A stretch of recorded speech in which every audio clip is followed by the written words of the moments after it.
What's going on, E Will? Salute, salute.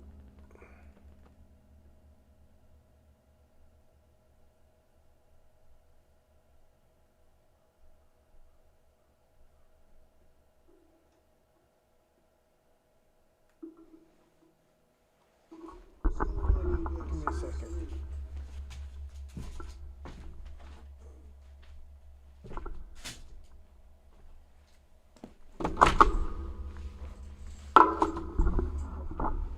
Motion is turned on. Subscribers only. Facts. Only subscribers. 5 minutes long. Get message.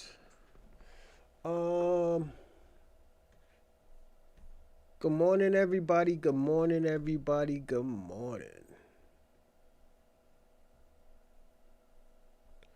Got a good show today.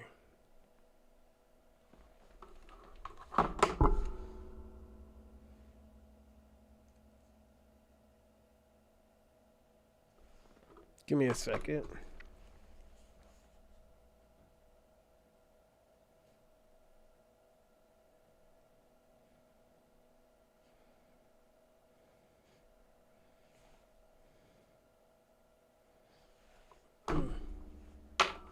So I have been doing a few things today. Hey everybody, thanks for piling up the comments after the show. I appreciate it. So what's going on, Convo? Salute, salute. Yeah, thanks for piling up the emails. I mean the emails, hold on, give me a second. The emails, the comments. Thank you. I appreciate that, everyone. Just had a long 2 days, so yeah. Give me a second.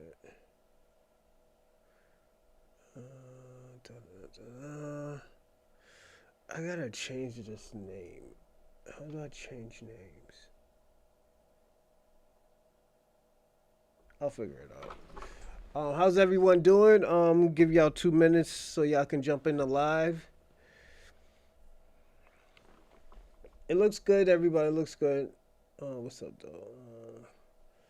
I'm chilling. I'm chilling, Convo. I was gonna do a show yesterday. I was gonna do a reaction show, but I have found something even better. Dave Anderson versus what's his name? Give me a second. I'll tell you. Fred. His name was Dave Anderson versus Frank Zenu. So that one's tomorrow. That's gonna be tomorrow. But I will say this. What's going on, E Will? Salute, salute. Happy holidays to you too, man. Oh, my holidays was good. I went gambling, so you know I don't celebrate Thanksgiving. I just finished eating. I got my stuff over here. Put that shit right here. I had McDonald's. I had Burger King's. I had a Burger King sandwich that I didn't finish up yesterday, and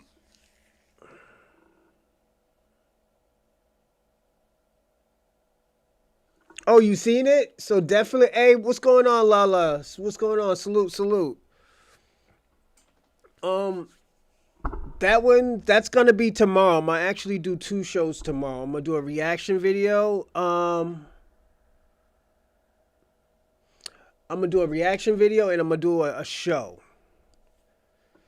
So no, I'm gonna do a reaction video. Then I'm gonna do a Bronze Reaper podcast. Um, I got wrestling tomorrow, so I got wrestling today. I don't think I'm gonna go. I'm not really a snow person. What's going on, Robin? Salute, salute. Haven't seen you live in a while. I don't know why. I live every day. You've probably been busy, man. You've been a busy man player. We got a great show today. Definitely y'all will appreciate this show. But yeah, it's give me a second. Is the black diaspora and white supremacy down to their last lifeline? So are these racist tropes and these Pan-Africans that are pushing this Pan-African movement thing down to the last lifeline? I know, and the thing about it, I'm going to tell Kwame and I'm going to tell Shabaka, I need y'all on y'all A game today to answer this question. We need to know what's going on in the Pan-African world. What are y'all doing in the Pan-African world? So this is this is the type of show where there is no right or wrong answer. You already know what the foundational Black Americans are gonna say. We're gonna say y'all niggas is capping, but we want to see what y'all are doing. This show isn't about it's not really a foundational Black American show. It's a show is what have you done for me lately? If these white supremacists with this ideology of, yo, you know what? We can be American until these people are out of this country. No.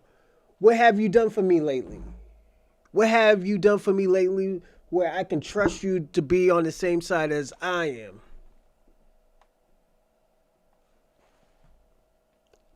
Why should I have to depend on you for the last 500 to 600 years, I've been dependent on my people and myself. These are the questions that are being asked now.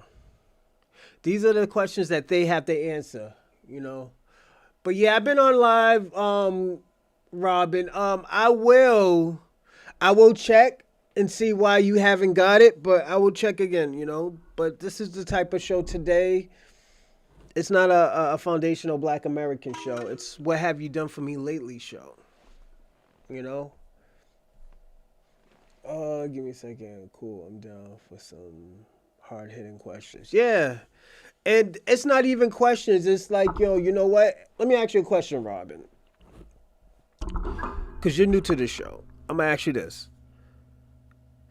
Say like a friend looked out for you, like, yo, your friend gave you like $10, $20 probably 10, 15 years ago. And he always shitted on you. He always talked down to you when the bitches is around. He always, talk, oh, yo, Robin can't get no bitches. His dick game's whack, man. Fuck with me, I get you right. This is what he's telling the bitches. We're in 2025 now. He came back, he's down to his last dollar. He's like, yo, Robin. And you helped this dude out multiple times. I mean, multiple times. All of a sudden, he comes back and says, hey, yo, Robin. Yo, Riz, I'm down to my last dollar. Let me hold $20. He's like, yo, nigga, I'm not giving you no $20. All that shit talking you've been doing towards me and all that animosity that you have against me. Now you want to ask me for some motherfucking money?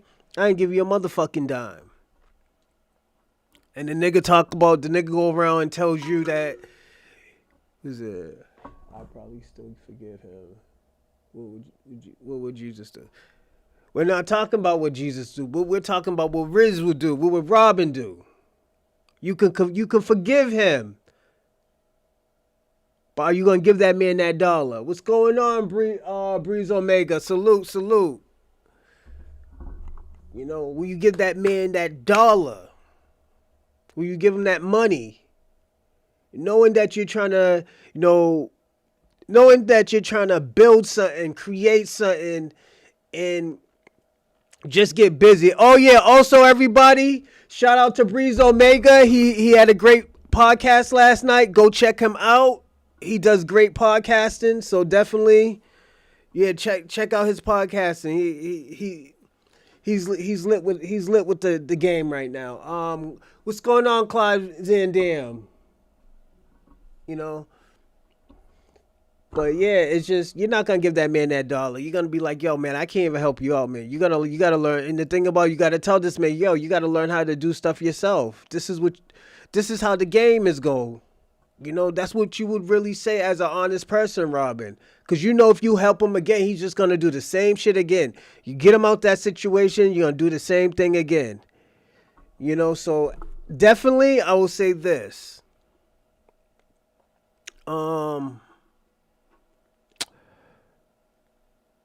This is what we're going through right now with Pan-Africanism, immigrants, white supremacy. White supremacy has shitted on the black American community for a very long time. A very long time.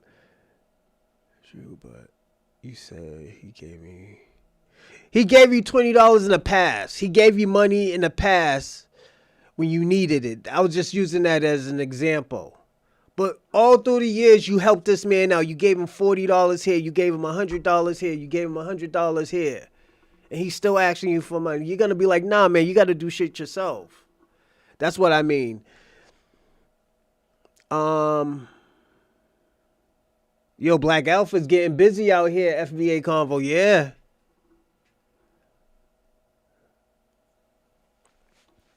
He's reneging. I'm going to say this. Professor Smalls, this is why I said, like, yo, I personally don't want to judge him because at the end of the day, everybody knows how Professor Small is. If you're in that community, if you're in that, like, that conscious community, you know how Professor Small is.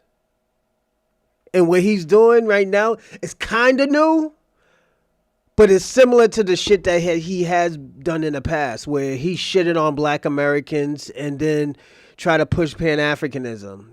Or if he'll shit on Pan-Africanism and say, like, yo, black Americans don't need to follow Pan-Africans. Then when we follow his advice, he'd be like, oh, yo, we're a co-op and all this other COINTELPRO. And you know how niggas get. And I'm going to be personally honest. I know how people get, you know. So it's sad how we seen Professor Small go down, go out. Yeah, that hotel's is cooked. Yeah, you know. The thing is, he's done this before. Yes, absolutely.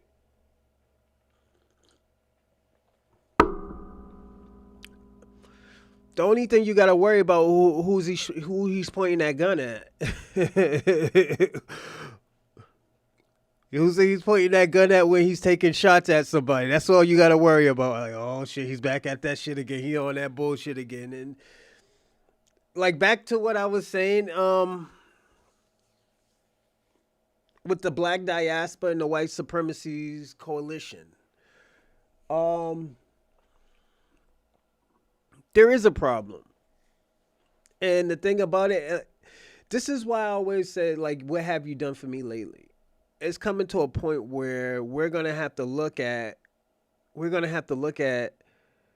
yo, what has been said, what has been done, can certain things be fixed, you know? It just breaks down as how many FBAs did we make today and how many new Pan-Africans did we make today. Facts. I'm going to say this because I know they're going to sooner or later be talking all this unity bullshit. And I'm going to say this.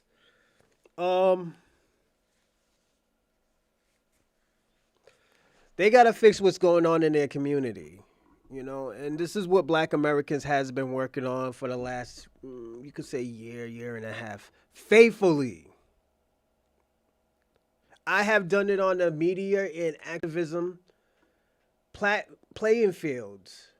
But we're talking about also other people. Alpha Elite, Tariq Nasheed, and other, even like Marquette. And I know a lot of people don't like Marquette Burtons, but he has put feet on the ground. He has put foot to ass. You know? Wait, can someone explain FBA versus... So there isn't really no beef because at the end of the day, we don't want nothing from Pan-Africanisms nor other black diaspora. And the reason why is because they have been parasites. And I'm going to be personally honest, they have been parasites. Every time we created something, every time we invented something, it's, oh yeah, we done it together. Then when they have their own achievements, they want to hold their tribalism flags, or also known as their country's flags, and said, no, thank my country. So we said, okay, you know, It's cool, you could do your own thing, but at the end of the day, we're gonna take back the things that we have done and say that we haven't done it together. This is the people who have done it. These are the people who made these components. These are the people who started these coalitions. Were there immigrants there? Yeah, immigrants were there, but at the end of the day, they weren't the power play.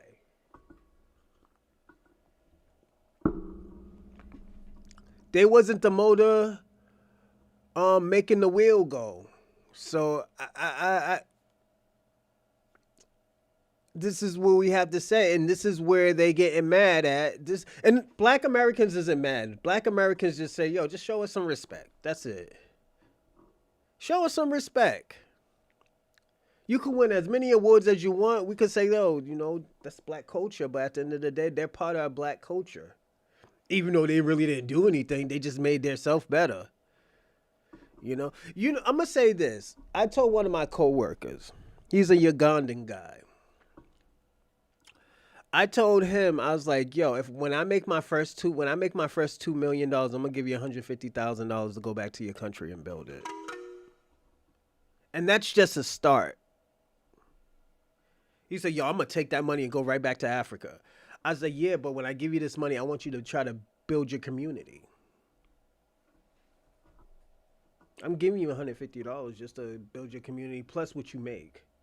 You getting the money that you make a year. Build that community that you talked about. They are just two complete different types of people.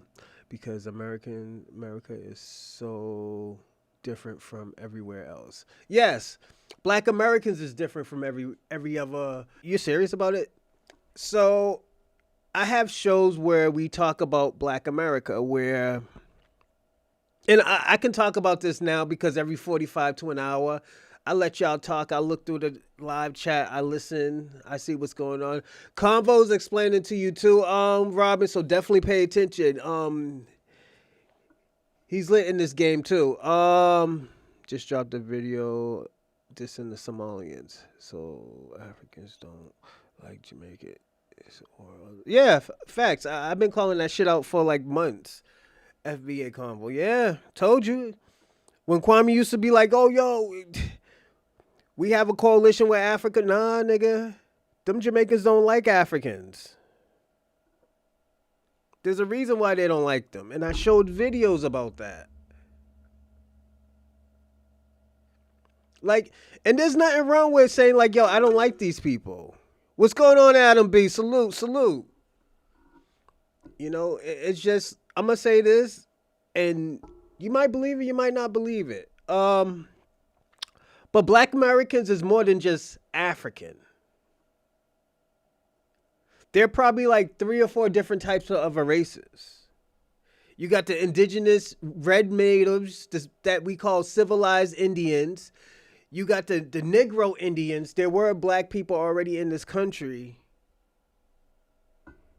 that lived here for thousands of years. You have Europeans. You have Africans that came over here. The 4% that came over here from the slave trade. Yeah, I did a broadcast on that, bro. Yeah, I gotta watch that, bro. I'm on. Hey, yo, Breeze Omega, send me the link to that one that you're talking about, and I'll watch it today. But yeah,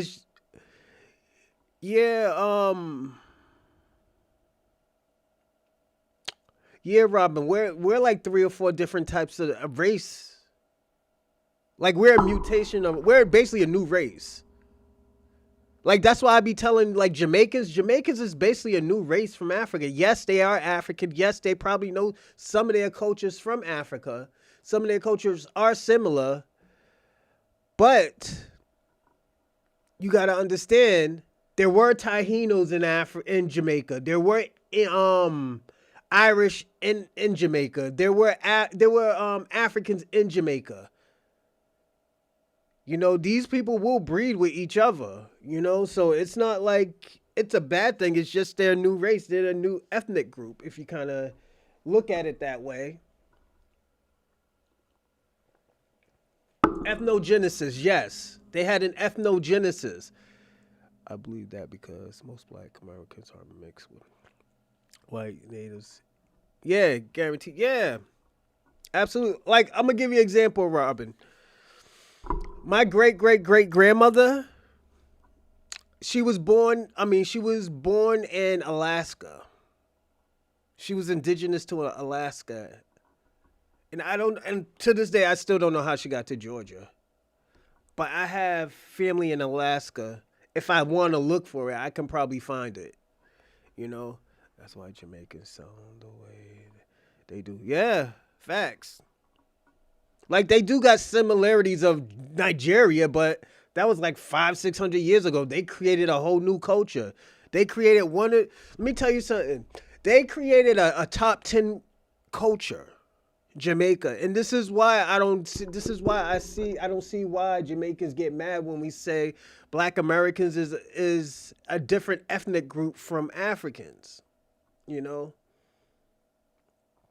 a species split is called exploitation. The evolutionary progress with one species delineates into two or more new intrinsic species. Thanks, Adam B. That's a good way of thinking of something. I want them to look into how people with tips TPS where it becomes home owners without SSN. How are they getting loans? Facts, Lala Brown. That's a great way of thinking of things. So there's yes, y'all are all right, and I'm gonna say that. Oh, thanks, Convo. Please like and subscribe and comment in the live chat. Only way you can comment in the live chat is if you are a subscriber. So if you're not a subscriber, you can't comment in the live chat. But if you want to send a donation in, we got Super Chat, we got Cash App, and we got Venmo for right now. I will be working on some others, and I will put them links in the live chat right now. So give me a second, and we can get busy.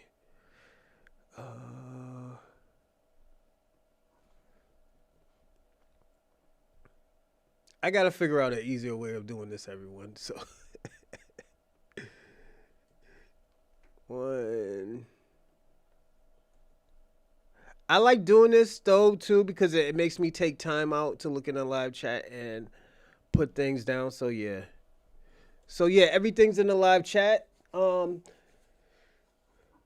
also another thing I would need you to do: share, and it helps me out a lot. Thank you, everyone. We did great numbers. We almost did 1,000. Yesterday, was it yesterday? No, 2 days ago. We almost did 1,000 views. And shout out to all of y'all that helped. Thank you. I appreciate it. But I got two announcements in. I got two announcements anyways. One of the announcements is I will be putting out a poll to see if we should do the 2-year anniversary this Friday. And I could just start planning tomorrow. I'll probably take the day off just to plan. I'll take the day off today and plan. And another announcement too, I have been talking to other people of trying to get the show sponsored or have a few sponsors to the show. And also I will be selling certain clothes like t-shirts and stuff, and I was thinking about selling hoodies and stuff with the brand on it, but I think I'm gonna do the hoodies probably 6 months from now. But I will be doing t-shirts, probably mugs. So like we will have the Bronze Reaper podcast logo on a coffee mug, and also we'll have the Chocolate Man podcast. Definitely more for the ladies. I'm talking to our sponsors right now, so within a week, a few weeks, I will be letting y'all know what's going on. So yeah, definitely, it's a good start. I would say that, Robin. It's a good start. We're going somewhere. So yeah, um, I will say this. I'm excited on this trip. 2025 went really fast. We had fun in 2025. And I want to say, I'm glad I met all of y'all. We had we had great conversations. We had tense conversations. We had funny conversations, but we had the conversation. I will say that, and the conversations that needed to be said. I'm drinking tea today, everybody. It's snowing outside. Did feel like it flew out. Yeah. The reason why is because it's been going so fast. I mean, so much stuff been happening in 2025. Like, this is why I said this in the beginning. This era is going to be very, very crazy. I hope everybody's prepared. And I was saying this when I only had like 3 or 4 people on the show. I was like, yo, 2025 is going to be a crazy show. I mean, it's going to be crazy, the only way is up. Yeah, facts. That's a great way of saying it. Breeze Omega. The only way is up now. We have seen a lot of crash outs. Let me tell you something. I think we've seen more crash outs than last year. And and I always tell people all the time, what ignited these crash outs was that Montgomery brawl. That made us examine a lot of shit that's going on, because after that, we got the debate that we really wanted, technically, was the Myron Gaines versus Tariq Nasheed. We got that debate. It was a legendary debate. Myron Gaines hasn't recovered ever since. He hasn't recovered. Now look at what's his name? Sneeko. Sneeko had to reevaluate himself, like, yo, do I want to be like these raggedy niggas who are demonetized? They can't go around certain people and stuff like that. Yeah. Let me tell you something. Sneeko has 2 bullseyes on his back. One for being 3 bullseye. One for being a 2-time immigrant. Another one to being a fucking Muslim. And what's the third one? And the third one is for being what you call that? Being demonetized for all his comments. No. Yeah, he hasn't recovered since Tariq Nasheed. He still talks about Tariq Nasheed. That's how bad it is. Talk about, let's debate. Let me tell y'all about this debate culture. Because it was spoken about the Tariq Nasheed thing in Tariq Nasheed podcast. This debate me, bro, and this is why I tell people I don't do debates. It just doesn't make sense. I'm still going to think the same way I'm going to think. You're the one down bad. Like, all this shit started because Black Americans wasn't helping nobody. They wasn't saying anything. These niggas weren't recovering. Like, I'm going to give you an example. And this is how much it works. Just not saying anything.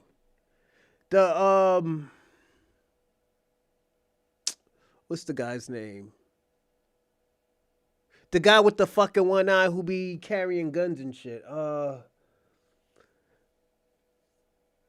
Charleston White.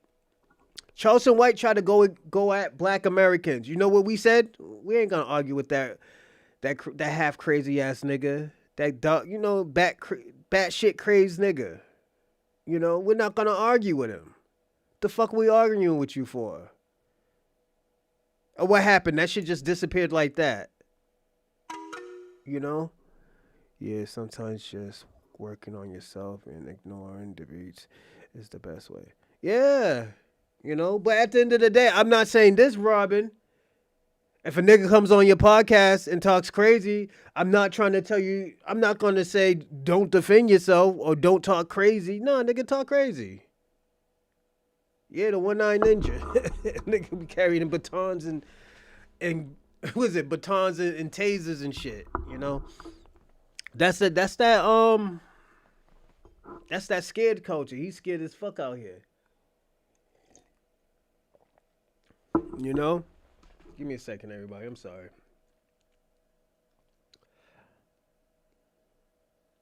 And shout out to Kenny King who wrote a comment, told me, and at the end of the day, I laugh. I will say this Kenny King. I will say this Kenny King. Whatever you believe is what's gonna happen in Africa and it's gonna be a power country, I agree with you, my nigga. You like it, I love it, my nigga. I don't believe it. I believe I believe it to support you. You know? I'm not, and this is why I always tell people all the time, I'm not against immigrants. I never been against immigrants. I just point out the shit that they do. You know, as you notice, I dated a lot of immigrants. I dated a lot of black women, you know. I personally, and I will be personally honest, I love black American women. But I do love African women too and immigrant women, you know. I had this dark skinned girl, she was Haitian too. Dark skinned and beautiful girl. Her name was Farinella. Very beautiful. You know, we broke up. I wish I would have had a few kids by her. I would tell you that, man. Yeah, I wish I would have had a few kids by her, you know. Good girl, you know. She was from Port-au-Prince, Haiti. I think it was a Port-au-Prince, I think it's called. Yeah, Haiti. We're not anti-African immigrant. We are anti-tether. Yes. You know. And I'm going to say this. I'm gonna tell immigrants this. If your own people will do this to black Americans that fought, got beat, got killed for them to have equal rights in this country, then what you think they will do to you?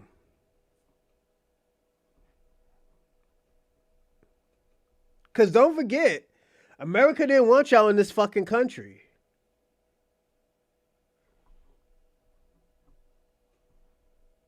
I didn't say that. And the thing about when I say white supremacists, I mean anybody who's under that cloak of that system.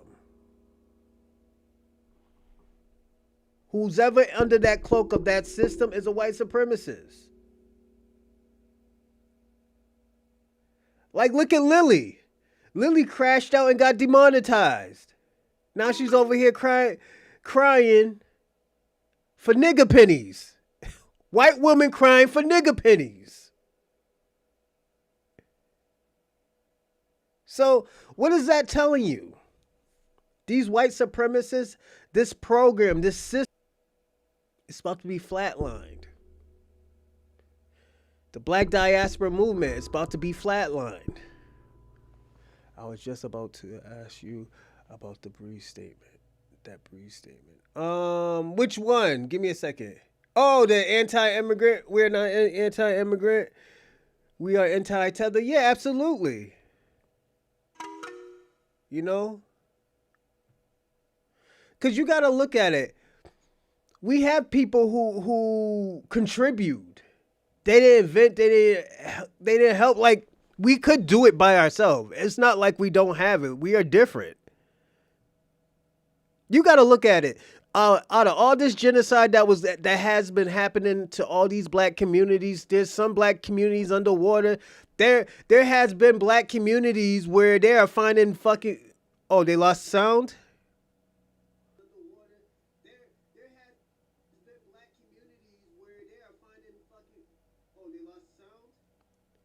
Oh, okay. Oh, I know what you mean. It lagged a little bit. I gotta figure out how to stop that lag and stuff because I bought a whole new joint. But oh yeah, like I was saying, it's like there has been black communities underwater. They are finding fucking bones of black people, hundreds in that community that they bombed, killed, slaughtered, genocide. I'll turn the sound up a little bit. All right, you hear me? All right, I turned it up a bit. But yeah,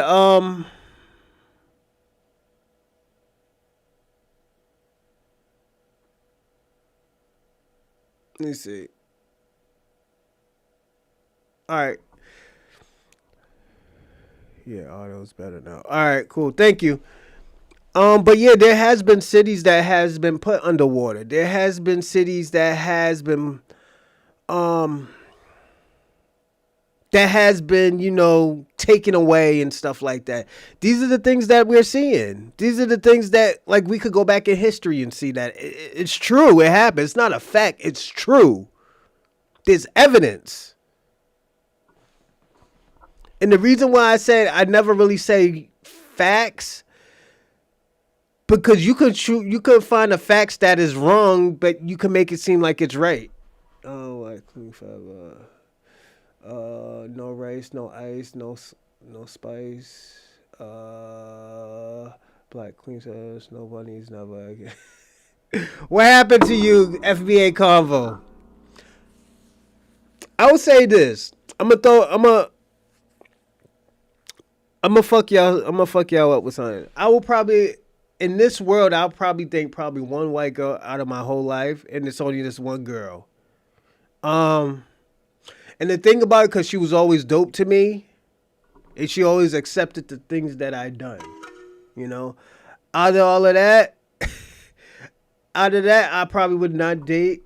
It'll be rare that I'll date a white woman. Will I have sex with one? It's different, Date one, I'll probably date one or maybe three. 1 to 3 white women in this world. I don't think I could. Have I? Yes, I have dated a white woman. A white woman took care of me for 6 years. While I was out here cheating and she didn't care, because she was 21 years older than me anyway. She just wanted companionship, But she was a good girl, I want to hear something funny. All this small hat shit that y'all talk about, she was a Canadian Jew. Woman was a Canadian Jew.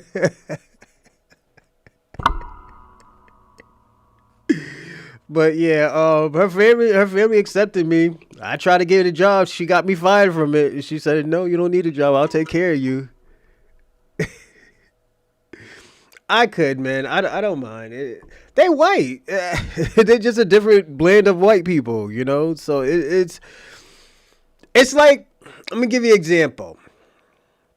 They probably have an ethnogenesis, but at the end of the day, they're still white. Like, genetically, they're still white. DNA-wise, they're probably still white. Like, look at Black Americans. We really don't accept. I know. I started noticing that. I'm like, why the fuck you don't? And there's some badass Jewish women, too. What? This one I had big old titties, man. Nice little butt. Everything. She was like, what? When I was 28, she was like 51, I think. Yeah, I think she was like 51. Yeah, she was like 51. Or when I was 30, she was 51. When I was 28, she was like 47. So yeah, I knew we just broke up when she was 50, 51. It's all right,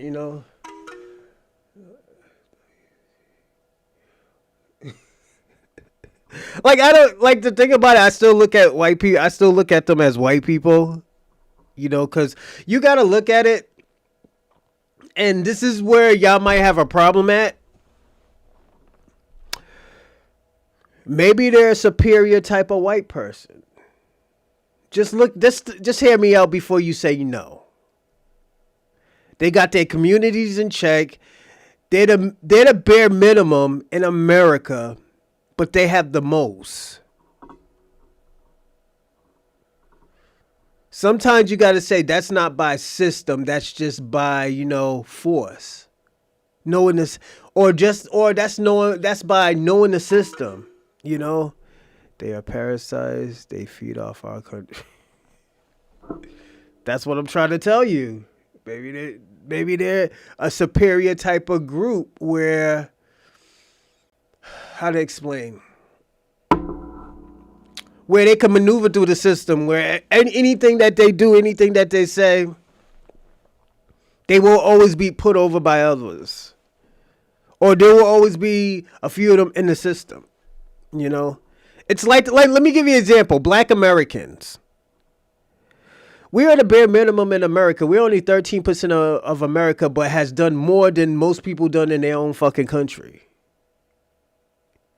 But the black diaspora looks at us as like, yo, we should be doing this, we should be doing that. We should be doing this, we should be doing that and stuff. And the thing about it, black Americans try to put them in our system. Foundational black Americans, Aboriginals, blacks, black natives. We try to put Africans, Caribbeans in our system where, you know what, we could all have something. They didn't want to be in their own system. They wanted to be part of the white supremacy. They were much more. And the thing about it, I get it. They got a defeated mentality because you got to look at it.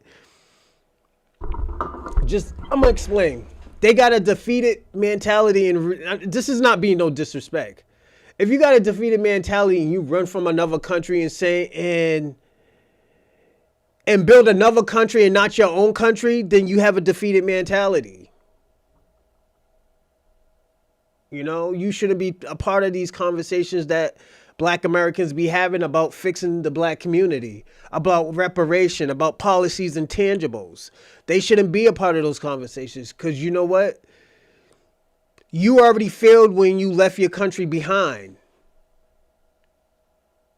You know, black Americans couldn't leave. Like, as a black American, I couldn't leave America and knowing that my people are in America and they're being mistreated. I couldn't do that. I don't even think my soul will let me do that. Knowing all this crazy stuff that is going on in America. You know?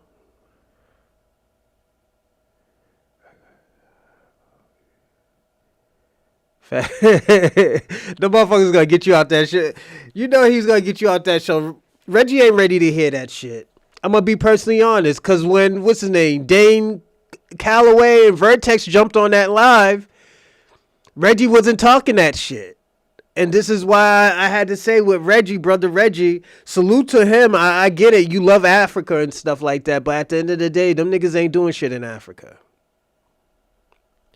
We can talk about, oh yeah, it's going to be a power country. Nigga, that shit's going to be a power country when I die and be reincarnated, nigga. That's the only time that country, that continent is going to be a power country.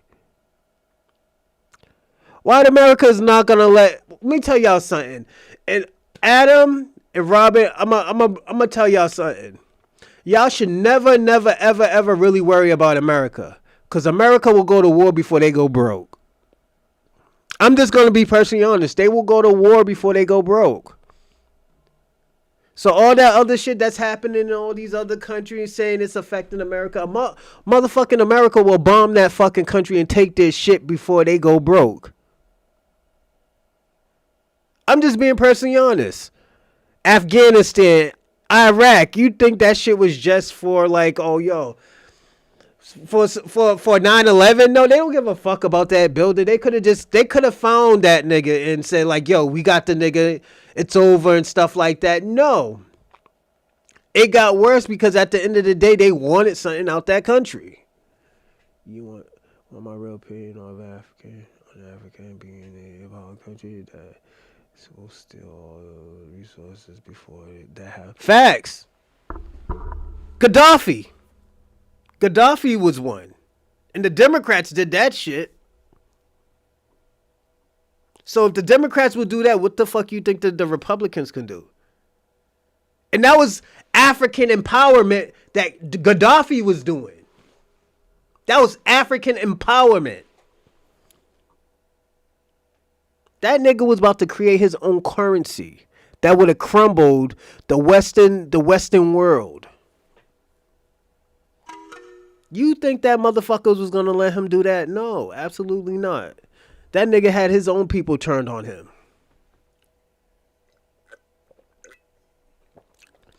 And this is why I say where you got this defeated mindset. where you go to another country. And the thing about it, it could be Stockholm Syndrome. I'm just figuring out what that shit was. Basically, it's just loving your enemy, loving your abuser, loving your oppressor. And I'm going to say this.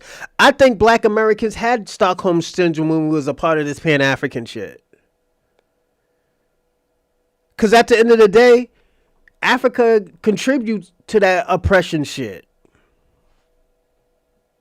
No, they didn't benefit, but America benefit from it. This is why reparations is being talked about, because they were a part of it. We could say, oh yeah, it was the small hats who infiltrated, they created the boats. They turned humans into money because they were livestock. But at the end of the day, we also have to remember there was already a lot of black people in America. Yes. They invested in everything. But at the end of the day, we still have to understand that there was already a lot of black Americans already over here. That 4% of them Africans that came over here in America, they wasn't going to really make a difference. There was already millions of us already over here. That's why you have this Seminole War. The United States. That's why they didn't want slavery no more, because at the end of the day, the money wasn't making sense because you had these people who already had a taste of blood. They already had a taste of blood. And they were just killing all these slave masters. They learned after the 33rd revolt. They was like, yo, we can't keep on doing this. We're losing more money than gaining more money. It wasn't because Abraham Lincoln had a fucking heart. No, it's just, it just made sense. They were losing money.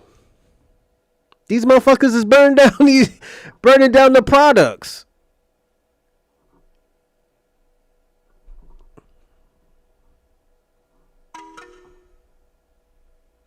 Yeah, just follow the money. Good thing, Robin. I'm glad you said that. You got to follow the money. It just didn't make difference. Then we like, oh yeah, the Chinese people. Oh yeah, it was a whole bunch of immigrants. The Chinese made the trains. No, they just used them for an expansion to make things move faster. What's going on, Pinky Wells? Salute. Yeah, top of the morning. But yeah, it's just they use other, and I'm gonna say this, and there's nothing wrong with it. This is where I start talking about contributing. They use immigrants to contribute, to make things go faster. Yes, things were moving faster, but they wanted that shit now. The white supremacy wanted it now. Damn, I don't want to wait 3 years for a train to be built. I don't want to wait 4 years, 5 years, 10 years. We could get it down to 1 to 3 years? That's good for me.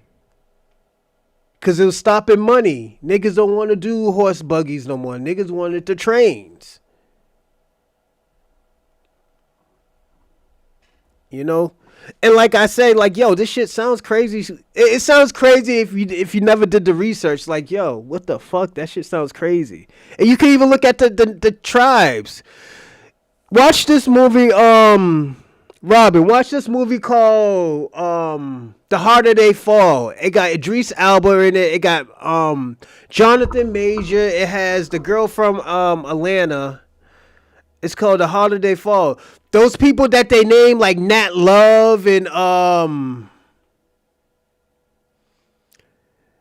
what's the dude? Bass Reeves. Those were real natives. Bass Reeves was a slave that beat his slave master's ass up after he got out of slavery, and he became a U.S. Marshal, and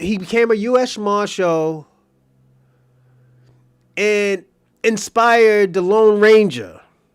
That was the real Lone Ranger, was a black man. I hope I got it in right. I hope I'm saying it right. What's going on Code? Salute, salute. That was a good movie. Yeah, I watched that movie 3 times.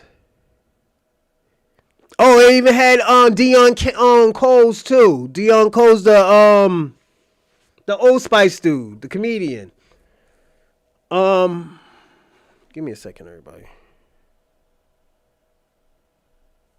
But yeah, it's just like what's going on? What's going on, G? Gullery, right? I hope I'm saying your name right, Gullery.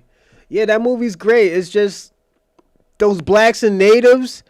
They were basically the same. They were kind of the same people. What separated them was their tribe, and sometimes they were civilized Indians. The civilized Indians was mostly the red natives. You know. Oh, he had his drink champs. I'm gonna look that up. You know, he be serving some gems here and there. I will say that. You know, but yeah, it's just, and the thing I'm gonna say this too.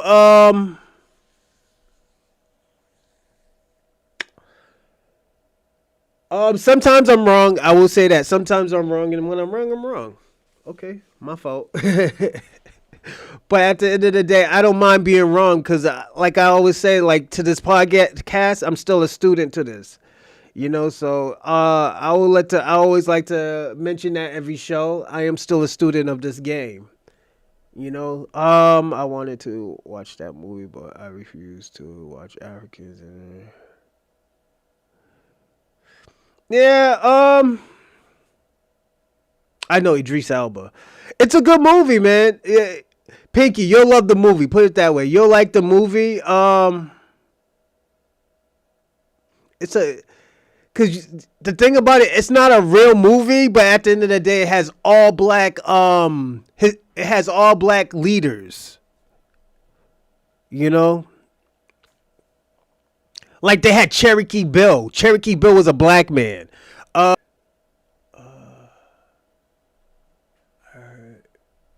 heard that, you know. Yeah, I heard that same thing too. Give me a second, everyone. I heard the same thing too. FBA convo.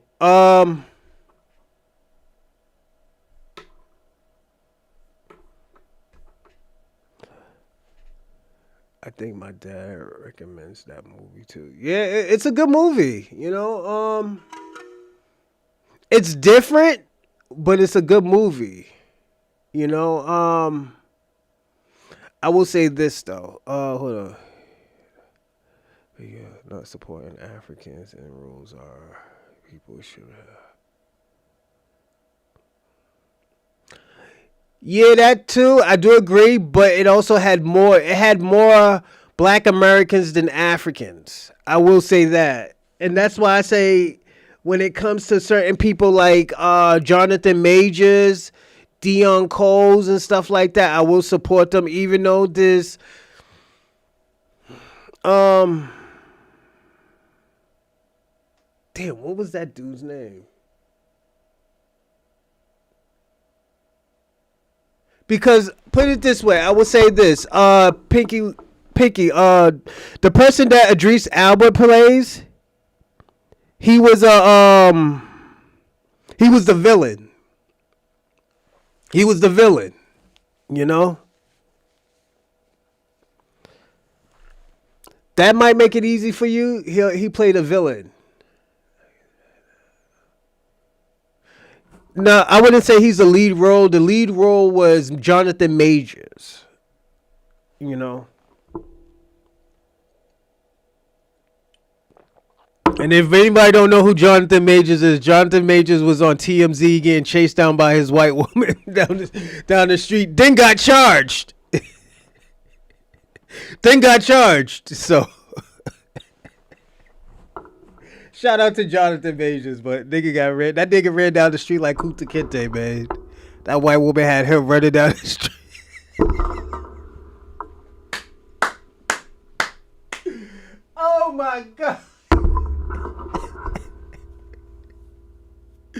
Yeah, she chased that nigga down the street. It was crazy. But yeah, oh shit, y'all niggas got me crying. Hold on. Oh shit. Oh my god. But yeah, that white woman had him running down the street. But yeah, I will say this. Give me a second. Yeah, I will say this before we start the show. I agree that there should be more authentic African movies, but we usually talk about American history here. Yeah, facts. They're actually making a Mansa Musa movie. I will go see that, the Mansa Musa movie, because I do talk about Mansa Musa. He was the richest African of all times. Mansa Musa. He had $200 billion. The richest person in the world was Genghis Khan. He had 120 trillion. So, yeah, Genghis Khan was generationally rich. You know, they see my name and start tripping. I know. And shout out to American Dream. I seen an incident with both of y'all. So. And he flipped the fuck out. That's why one day I was on the show. I was like, yeah, sometimes you just gotta let them talk, you know? But hold on, before I finish this. But one thing that Mansa Musa did, he tricked his money away. He was tricking off his money. He tricked off $200 billion. He tricked it all away. to Europe, to Africa, to fucking North America. He tricked it away. But back when I was saying, yeah, I just told him, like, yo, sometimes you just gotta let them speak and let them say their point. You might agree with something, and when he's done, you disagree with something. The only time I cut people off is lying. Because if you're going to lie once, you're going to lie like 20 more times, and I'm going to have to say, hold up, let's handle what you just said first. You know, then you could go back to what you were saying. Because you're going to forget. You know, that's one thing about being a podcaster. And even I learned from Kwame. You know, I let Kwame talk, but there's sometimes you just got to cut him off and say, hold up, let's answer the questions. Let's answer the question. I mean, answer the statement, that some of the statements that you just said. Because if not, I'm going to get confused. I'm not going to know what the fuck you said. You know, so shout out to Kwame and American Dream. That's what I learned from podcasting. Is it We Okay Africans in America? Movies, not African movies. Fact. Yeah, that's true. You know, it's not. But I will say this, because back to what I said about the defeated mindset, it's a motherfucker. You know, you got to look at it like this. But Mansa Musa is still considered one of the greatest kings in his. Yeah, it's true. True. You know. That's true. Mansa Musa is considered one of the greatest kings. Yeah, I agree with that. I feel like this. If we're gonna tell a Mansa Musa story, we're gonna have to do the documentary of it first. Documentary of his life, his likes, his dislikes, the reason why certain things. What's going on, Spence? Salute. The reason why he did certain things, the reason why he rode on elephants instead of fucking horses, the reason why, how he got all his royalties, his love lives, everything. We're gonna have to like practice all of that. You know, I think, cause we gotta look at it like this. This isn't just like no regular fucking African. This isn't like no Shaka Zulu or anything. This is fucking Mansa Musa. This is Mansa Musa, as you said, one of the greatest kings of all times. But Mansa Musa has a great story to tell, you know? And this is why I loved Hidden Colors, because at the end of the day, the Hidden Colors showed us that, like, yo, there are great people in Africa. While the white supremacists in America and Europe was saying that these were savages, Black Americans, and this is out of love that we have for Africa, we showed the great things that happened for Africa. Was it a little profit that we got? Yeah, we got a little bit of money on it. You think I'm just going to pay my money for no reason? No, I want a little profit on it too. So we showed the great things about Africa, about their history. Because we don't hear, like, let's personally be honest. Have y'all ever heard, and I'm just talking about on my show. Have you ever heard anybody talk about Mansa Musa from an African or a Caribbean? Or you just heard it from me? And I told him, I was like, why don't y'all talk about Mansa Musa? Y'all talk about Marcus Garvey. Marcus Garvey was a scammer. But Mansa Musa was a fucking king and probably one of the richest people ever. I thought Mansa Musa was the richest until I seen Genghis Khan and a few others. I'm just being personally honest. It's just, this is the shit I seen, you know? Oh yeah, I learned about him through the Hidden Colors, you know? Then I just started doing my own research. I'm like, yo, he was an amazing man. And he was giving out gold and everything to everybody. That's why I say he tricked his money away.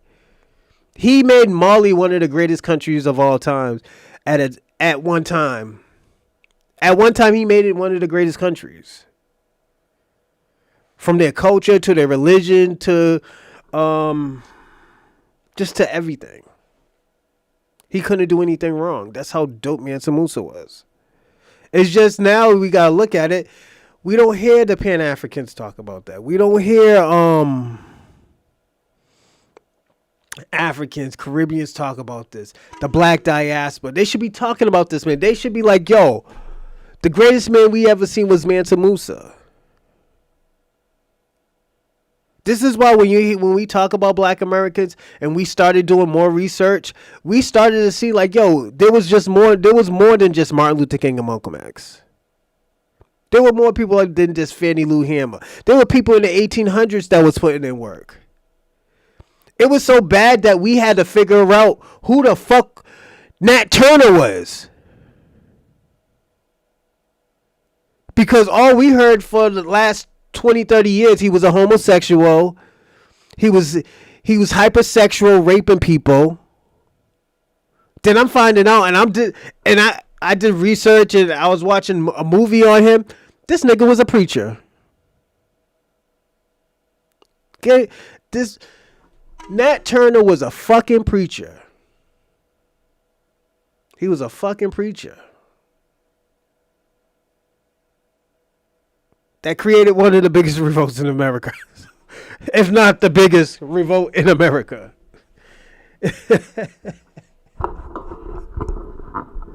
That's what you gotta think of. Nat Turner, before this nigga died, this nigga killed 53 fucking white supremacists. And this is off of plantations.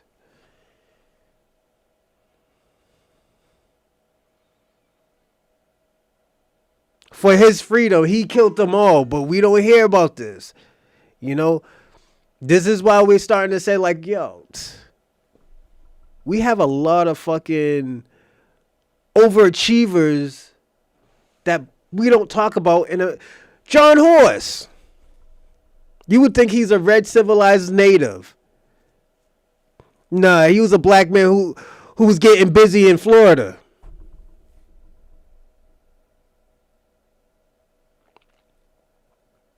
It was so bad that they had to sell the fucking state to America. Then America has to use his guerrilla war tactics to this day.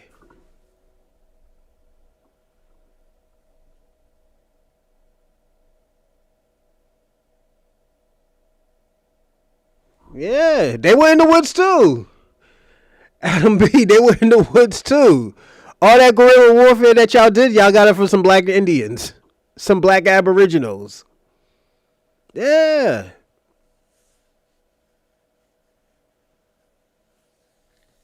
You didn't get it from the civilized tribes. You got it from the tribes that were revolting, saying you're not going to get me out of Florida.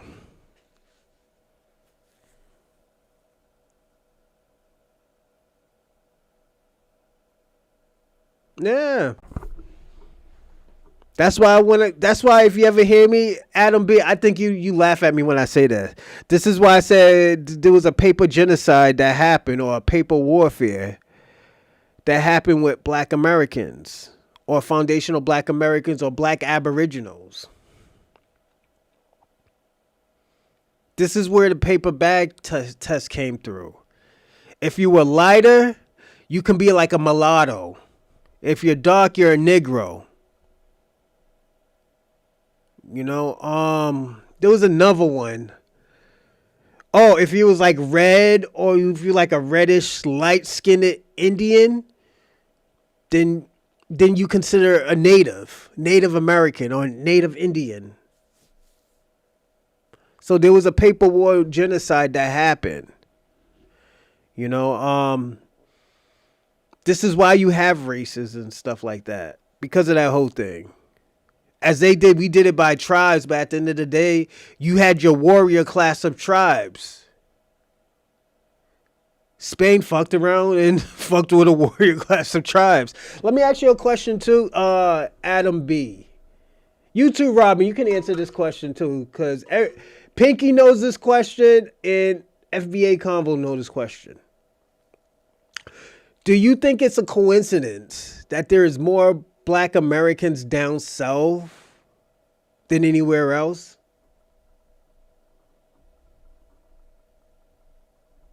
Do you think it's a coincidence? And I'm talking about people who are rooted in America.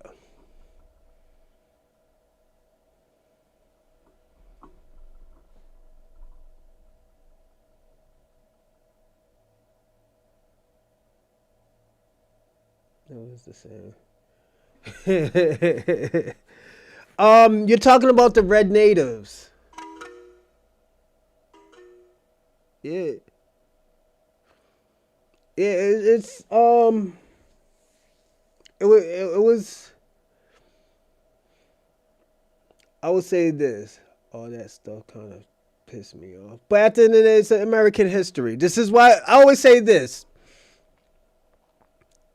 Just give reparations. Just give black Americans reparations. You're not giving it to immigrants. You're giving it to the black Americans whose family that went through that. That's like this. It's like I stole $200 million from your great uncle or your great grandfather. You're going to want that money back because that's your family inheritance. You know, and some more. Me just giving back the money is just a little. It's a component, you know. But it shouldn't make you mad. It's a part of history. You just pay as you owe. That's why I say, just pay the debt. Just pay the debt that you owe to black Americans with the reparations, and you're good. You can put whatever you want. And the thing about it, put it this way: if the white supremacists sent them to be so. Give me a second. From Nova Scotia referred to the Great Force deportation by the British between rounded up. Yeah, I would have to agree with you because I don't know nothing about that, Adam B, but I will do research on it. Thank you. I will say this. It makes people mad, but at the end of the day, this is why I said, when you start looking at reparations, it starts to make sense that it needs to be given, Because don't forget, slavery didn't just end with, like, people getting out of chains. You had redlining, you had Jim Crow, you had the the crack epidemic. You know, you see how crack cocaine destroyed the black community, and don't forget, black Americans never had that type of resources to get them drugs from over there in the other countries. That shit was just to support the Nicaragua war. But the reason why it became an epidemic because it went up into the suburbs. You know, so it destroyed families because of the government. And this is why I'm not saying this. I'm going to say this.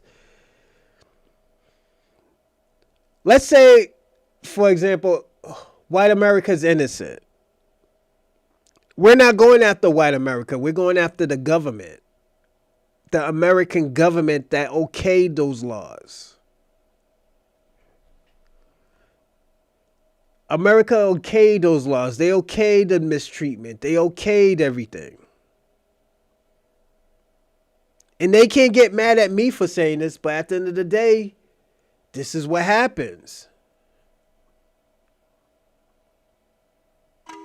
Now you just got to pay the piper. Yeah, Reagan. Was it the Nicaragua war? Yeah.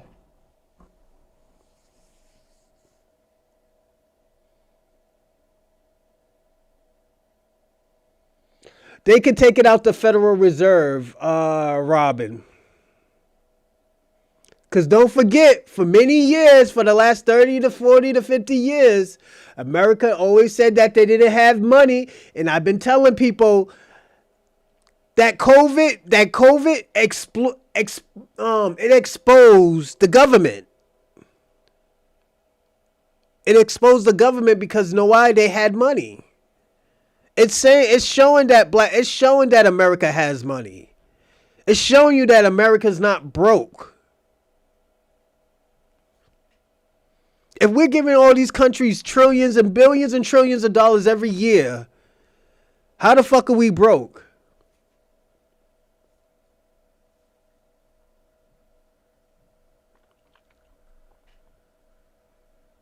This is where, and the thing about it, don't forget, Robin, you're not giving it to everybody. That's the thing. You're not giving it to immigrants. You're not giving it to people who are not from this country. You're giving it from, thank you, the Nicaragua war.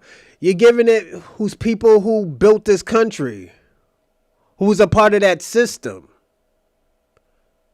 You know?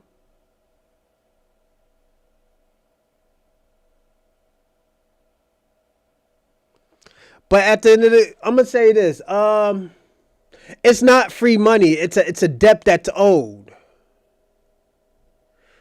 It's a debt that's owed, Robin. You know, and let's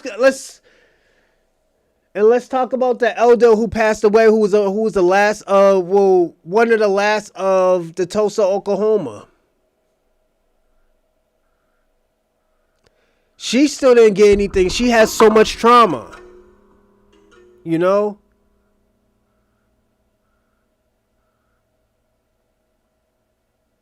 Yeah, that's put it this way. Yeah, that's right, Robin. That's their reparations. This is why I say our reparations is different from what's going on, Black King. Most members of the FBA's code cannot trace their direct ancestors to their plan. Of course you can.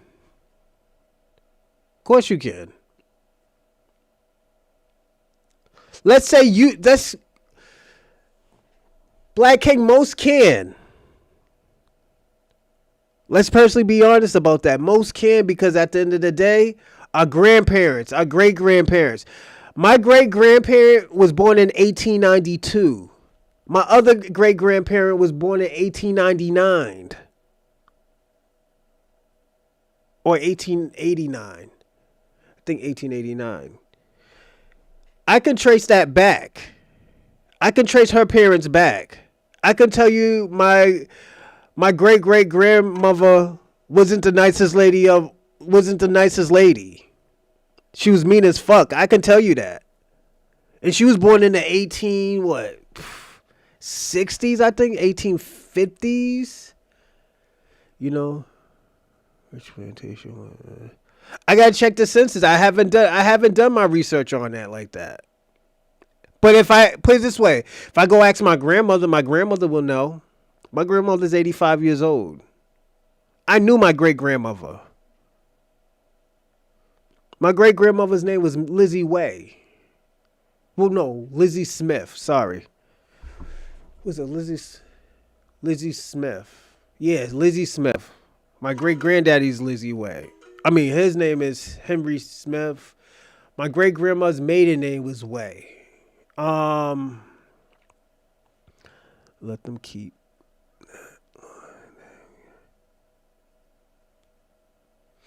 Yeah, but the thing about it, even if we couldn't trace it back, like I tell Black King all the time, you ain't get somebody fucking killed, you know. But yeah, I could trace mines back if I wanted to. You don't even know. No, I could trace mines back if I really wanted to. Let me ask you a question, Black King. Can you trace yours back? I'm asking you a question. Can you trace yours back to your country in Jamaica?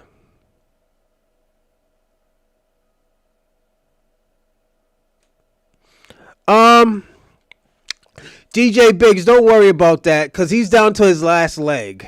You know, these immigrants, these I can't even call y'all immigrants, cause y'all turn on your own people. Y'all turn on the good immigrants. This is why I call y'all tethers. Y'all the worst of the worst. These niggas who come over, these immigrants who come over this country and try to fit in with the system, who try to actually do something for their people and themselves in this country, I understand them. But you, Black King, you're a parasite. You're a leech. And what makes you a leech, because at the end of the day, you try to tell other people's salute, DJ Big, salute. You try to tell other people's story. And this is why Black America was always so fucked up, because we always had people telling our story who knows nothing about Black history. You know? That's the thing about immigrants. You know, not even immigrants. I'm sorry, immigrants. I'm sorry to call these tethers immigrants, because they're not even immigrants, you know? And because y'all, the immigrants are more civil. They're more civilized when it comes to these savage tethers. You know, y'all are savages. Y'all tethers are savages, you know? And this is why I say they got a defeated mindset. You know, they can't hear the truth of the world tethers. Yeah, facts. Facts. You're right. Gullery. It's just they're defeated. You got a defeated mindset, you know. And at the end of the day, this is why I always say, like, yo, blacks, and this is why I said the Black Americans will never get along with the Black diaspora, because y'all come from a defeated mindset. Y'all come from a defeated country. It's not saying like, oh, yo, you know what? We still want immigrants, but we want talent. Yeah, facts. Most of these people who come into these countries, they talk about their doctors and all this other stuff. They're not doctors. Most of them drive Uber and clean people's asses. You know? This is what, like, look at, he's talking about educated Black American history. It's history about FBA history is a fairy tale.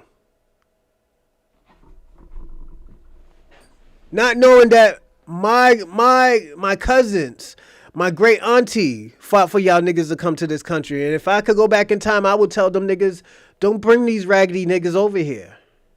Don't bring these raggedy ass tethers over here.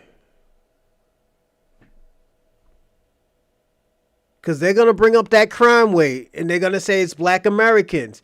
This is why it's bad. This is why it's bad to clump all these people up in a group, because they don't have the same mindset. We're from a different culture, you know?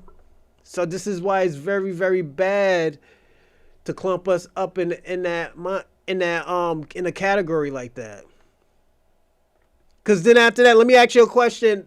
And this is for Robin and Adam B. What has the immigrants ever created or did anything in America? What did they give to America? You know? They still parasiting off of black America. Talk about we. Talk about we. Talk of that French shit. We didn't do anything together. I'm just being personally honest. This is the things you gotta watch out for them. They can't even, this is the thing. They can't even fall in code. They can't even fall in code. You know, they can't even stay on code. All they gotta do is just listen to black Americans and just fall in line. There's no kings and queens. We already know what happens when you have leaders. They kill them. They get them out, they pack them out. We know that. They don't know that. They still out here still calling Tariq Nasheed a leader of a fucking lineage. They still using Tariq Nasheed as a fucking scapegoat. They let us know that they came here to take. Yeah, it's facts. What's going on? Let's get it 004. Yeah, they did come over here just to take from us. They've been told us that. They don't want nothing to do with us. They just want to take from us. They didn't come over here to be our friends. This is what they said. We didn't say that. We out here listening to that Pan-African bullshit talk about, yo, help the immigrants come over here. We could come together like Voltron and all that other bullshit. Nah, nigga. Keep them niggas in their country. Have them fix their country. It's so bad. This is how bad it is. It's so bad that they don't want their own people over here in their country. Yeah, in the U.S., we do things concurrently. The CIA runs stuff. The president doesn't have much power. Yeah, he's just a chump in the front. I've been telling people that. This is why when people were going crazy, like Kwame talk about I'm going to get deported. And I'm like, Kwame, where am I going to get deported from? I was like, what am I going to go to Zimbabwe? They're not going to deport me. Once that shit was debunked, he's talking about some other shit. He's talking about DEI. Nigga, that's for your family. Oh, shout out to Terrence. Thanks for the subscribe.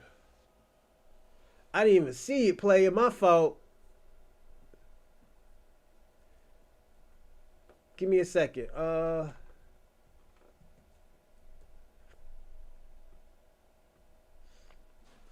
Yeah, it just like I said, he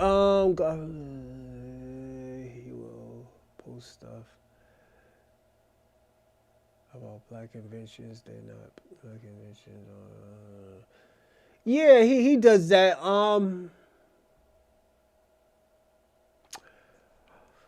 I will say this. I'm not against Godfrey. And salute to that man because he is actually doing something great. I will say this.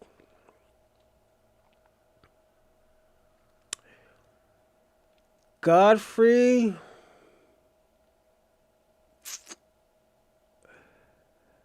I think Godfrey needs to challenge his people a little bit more. And this is just how I feel. He don't have to, but at the end of the day, because he's doing a good job. Don't get me wrong. He is doing a good job. Am I subscribed to Godfrey? Nah, not no more after he had fucking, what's that nigga on his show? Crazy Legs. And he had him out there lying. You know? He had that nigga out there lying and he didn't challenge him.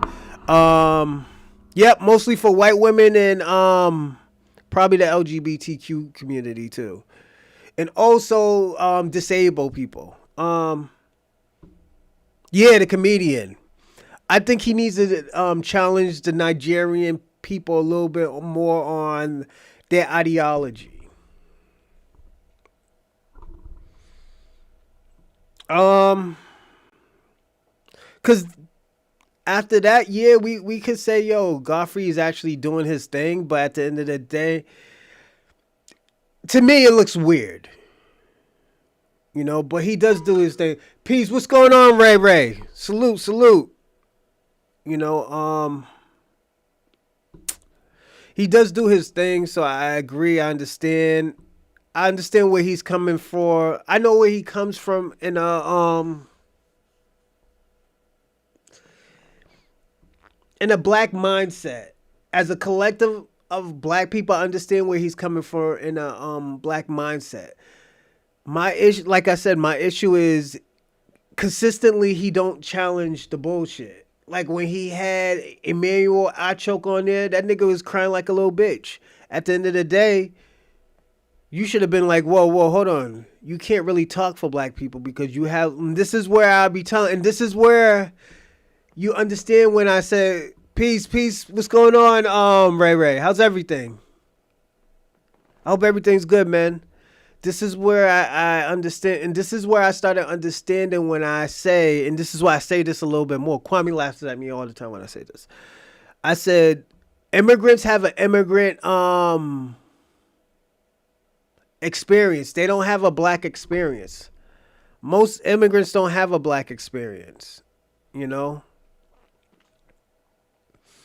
So it's a weird form of way of saying something, but it's a he does. I think, put it this way.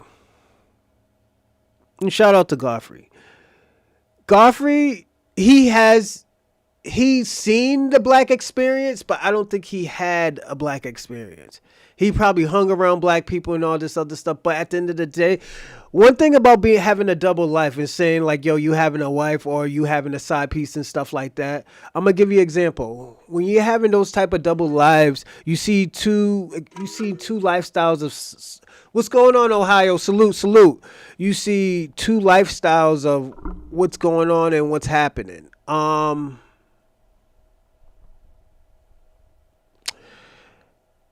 The lifestyle, hold on one second.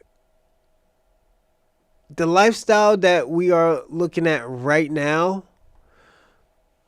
with these immigrants, they see it, but they understand that, like, yo, they can go back to their country and it's going to become a different lifestyle.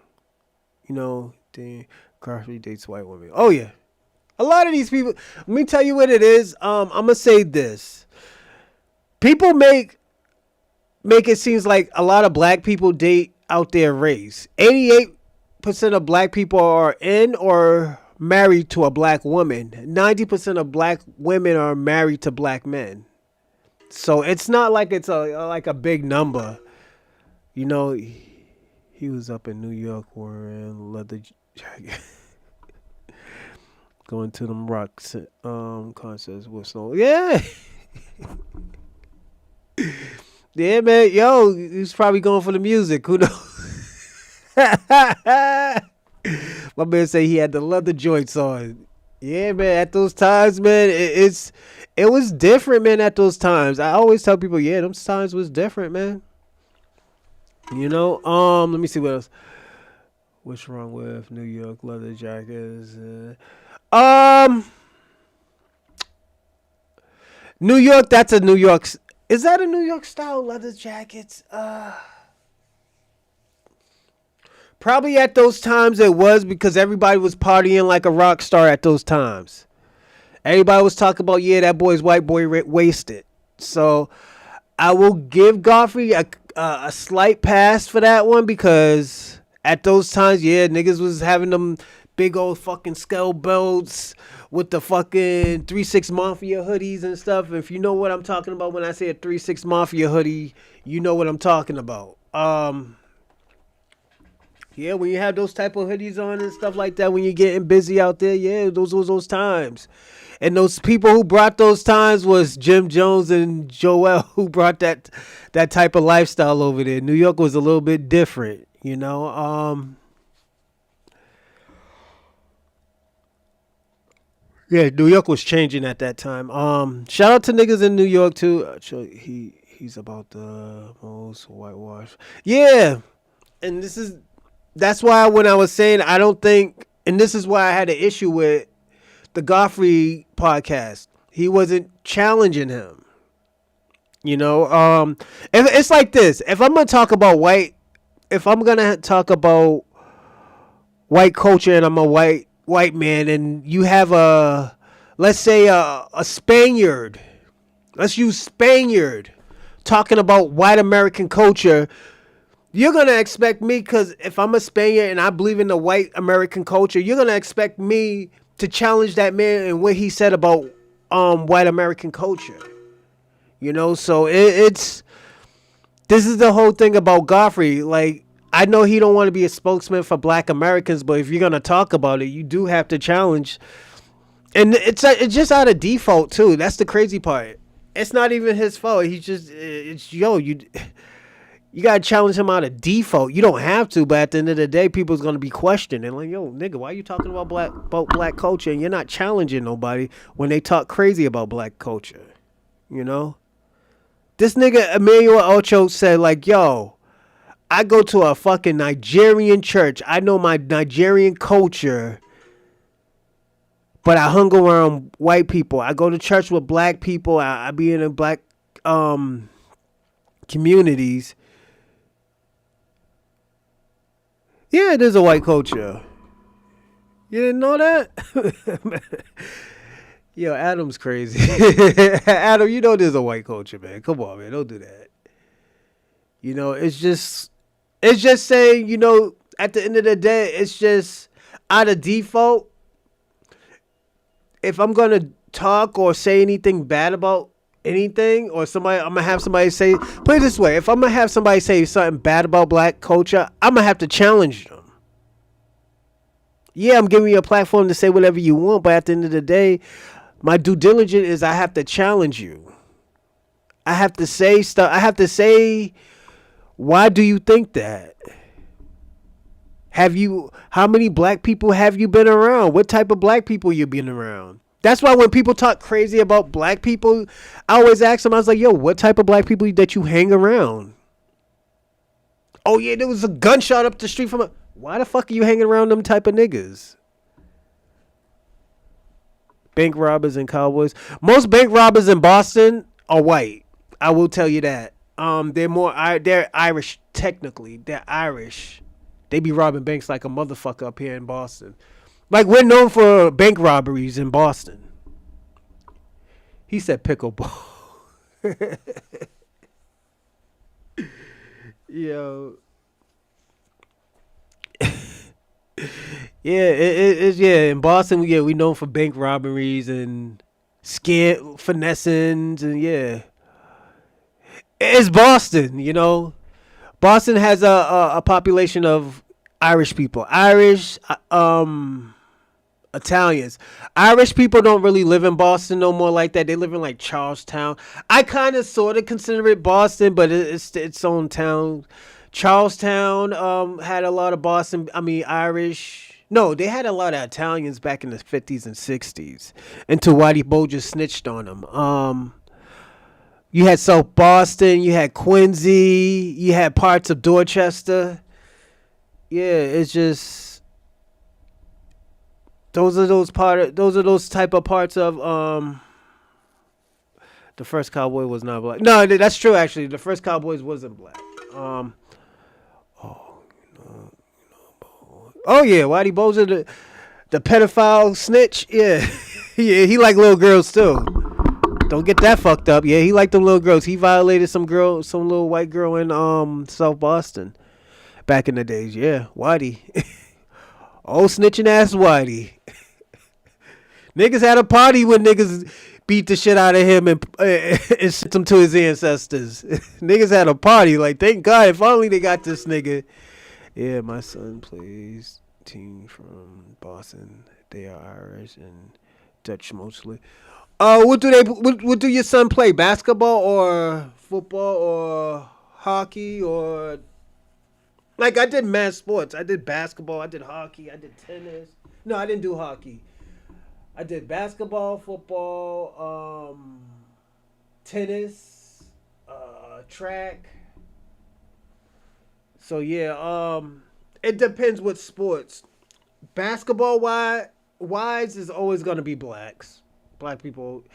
You might have these few teams that go farther in it, like Newton North, Newton South, and those reason why those go further because most of those people are part of MECO. MECO, they bring people. Was it lacrosse? Oh yeah, Yeah, lacrosse. Yeah, there's gonna be more white people that play lacrosse. It's not big yet in the hood, but it will get there. That is exactly my ethnicity: Irish, Dutch, German. Yeah, you'll get those. You'll get the Polish. You'll get the Polish in Boston. You'll get the Portuguese. But those Portuguese live in like Taunton and New Bedford over there and stuff like that. That's STD City over there. All them Cape Verdeans and Portuguese and stuff. Fucking yeah. He started playing JV at 12. Oh, okay. So he's gonna be good. Tell him to stick at it. Shout out to Ray Ray's son, man. He plays lacrosse. Salute, salute. You know, but yeah, man, that shit gets crazy, man. Um, yeah, Whitey Bulger, yeah, we know about Whitey over here. He's a rat, you know. That's why, back in those days, they had, was it the Irish and the Italians had tension because of Whitey Bulger, So that's nothing new. And shout out to Haley and them and stuff, and people who was 10 toes down with Whitey, who got told on and stuff like that. That nigga was gonna tell on his own brother, and his brother was the president of UMass Boston. So it's not surprising that he did some shit like that. He been telling for years. Don't forget, he was an informant. He was an informant. He did the white boy Rick shit. He was an informant on black people. Got them not. He packed them the fuck out of there. Then started selling drugs. That's what white boy Rick did. That's why I will always have a problem of what he did. But everybody like and subscribe to the podcast. Also, if you want a live chat, facts. He's Nigerian. Yeah, facts. Give me a second. Yeah, he is. I will say this. Like and subscribe and comment in the live chat. If you can't comment, it's because you're not a subscriber. So definitely subscribe. And also, I'm going to need you to share this platform if you can. And also, if you want to donate, I'm putting it in the live chat right now. Give me a second.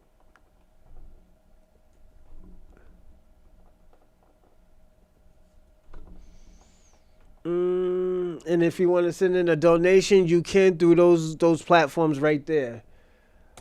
Give me a second. Okay. So the first video we're gonna get to is O'Shea Duke Jackson. And shout out to O'Shea. These Ugandans set up a petition to get him deported. So oh my God. I emailed O'Shea. And I told him, like, yo, these niggas is trying to pack you out of Uganda. Yeah, they trying to get him out of Uganda. But at the end of the day, I don't think Uganda knows that O'Shea brings a lot of money to Uganda, to East Africa. So shout out to O'Shea. He's a real Pan-African, but he talks about foundational Black American work because he's a foundational Black American. So he understands both sides, but he even said to himself that I'm gonna say this. What I have been saying for the last 2 months, O'Shea been saying for almost a whole year. He been saying he been saying a lot of people hasn't been taking Pan-Africanism serious. So I just started saying that a few months ago, when probably 4 or 5 months ago, when we started talking about is Pan-Africanism the CIA or a co-op group. But he has been saying that they haven't been taking Pan-Africanism serious for almost a whole year, So we're going to watch this first video with him. And I know a lot of y'all Pan-Africans don't like him, but at the end of the day, he's a real Pan-African because he lives in Africa. It's not like this nigga don't live in Africa and he's talking this Pan-African shit. No, he's actually doing work in Uganda. So shout out to him. The diaspora with the people in the continent of Africa. And in order for us to do that, we do need thought leaders and progenitors to make such situation happen. And of course, we have historians, we have business people, we have governments, and even the African Union to try to bridge this gap. But one of the people that is trying to make this happen with his intellectual prowess is a guy by the name of Dr. Umar Johnson. Dr. Umar Johnson sets a strong tone in the Pan-African world with a lot of things that he has to say, not only to the continent of Africa, but to the diaspora as a whole, in particular to black men. And we must understand, if Africa is to come together and the diaspora is to come together, you need strong male leadership to make that happen and to make change. But there is just a problem. Dr. Umar Johnson doesn't live up to what he's talking about. And this is a big problem in Pan-Africanism. Rewind! Last week has been kind of crazy for Dr. Umar Johnson. His daughter, Nisa, or Anessa, I'm not sure what her name is, has called him out for being a deadbeat father. My biological father is Dr. Umar. He has another daughter. I tried to contact him about, getting to know my sister on my dad's side. I asked him if he knows her or if he has her number. He ignored me and never responded. I'm 22 years old now. My dad has never been to anything important, no graduation, no birthday parties, nothing. Now, instead of just accepting what he said, he called her basically a struggle streamer and said that, she is trying to use his name for clout. The more slander that we will see, brothers and sisters, and I'm built for it, the son of Ogun. I got my 2 spiritual machetes ready. If they want to send children to do their dirty work, send the children. If they want to send the children to do their dirty work, send the children. Send who you must. But if you don't know by now, if you don't know by now who the chosen one of this generation is, you must be dumb, deaf, and blind. This has created a lot of debate in the Pan-African community, especially people on the side of Dr. Umar, who's castigating the daughter, or on the side of the daughter calling Dr. Umar Johnson a fraud. And Dr. Umar Johnson himself has issued out a decree to his supporters. I need y'all to stay focused. I appreciate those of y'all who are standing, fighting for me. I appreciate the love, but we're going to let all the negativity cycle through. We're not feeding into it no more. Positive vibrations. We're in the new year. Black History Month just ended. This is Black March. Positive vibrations. That's all we're going to do. Everybody who want to throw this and throw that, and let them do it. I'm not worried about that. Let them do it. We're going to do what we got to do. You feel me? So everybody stay focused. Everybody stay blessed. And we're going to do what we need to do. We got to build, y'all. We got to build. Stay focused. Don't let the evil take us. If you with me, you with me. If you ain't, you ain't. I'm not begging nobody. If you with me, you with me. If you ain't, you ain't. The only thing good that's coming out of this unfortunate situation is everybody got to pick a side. Pick a side and stay on it. Please stay on your side. No more frenemies. I don't want no more frenemies. Either with me or you not. Let's do what we got to do. Black queens forever. Snow bunnies never. You hear what he's saying? If you're with me, you're with me. Pick a side. Choose for yourself. And this is all very interesting, guys, because I got word that Dr. Umar Johnson is in Sweden. And despite his many shortcomings, he's in Sweden telling people in the Pan-African world how they should live their life. White women can't talk. Ladies, if it ain't nappy, I ain't happy. And I respect your mother, but this is a black family event. She can't come here. Well, why not? Because she is Snow Bunny. All these beautiful black women, and you want to go get you a Scandinavian steak. Because got these sisters who can make you Somali food and Ethiopian food and Eritrean food and Ghanaian food and Nigerian food and Congolese and Gambian. Now you want some custard. A nice mayonnaise and cheese hoagie. And sisters, don't you date an ex-bunny hopper unless he has been redeemed spiritually.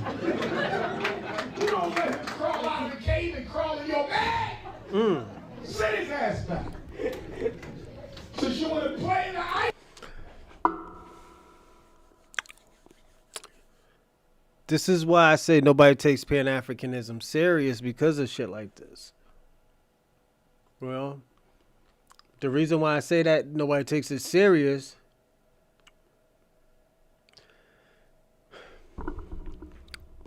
how you're not fixing a black America and you're trying to fix everybody at once. You know that shit doesn't work. And this is why I said, and even, for example, everybody knows why I have a problem with the Hebrew Israelites ideology.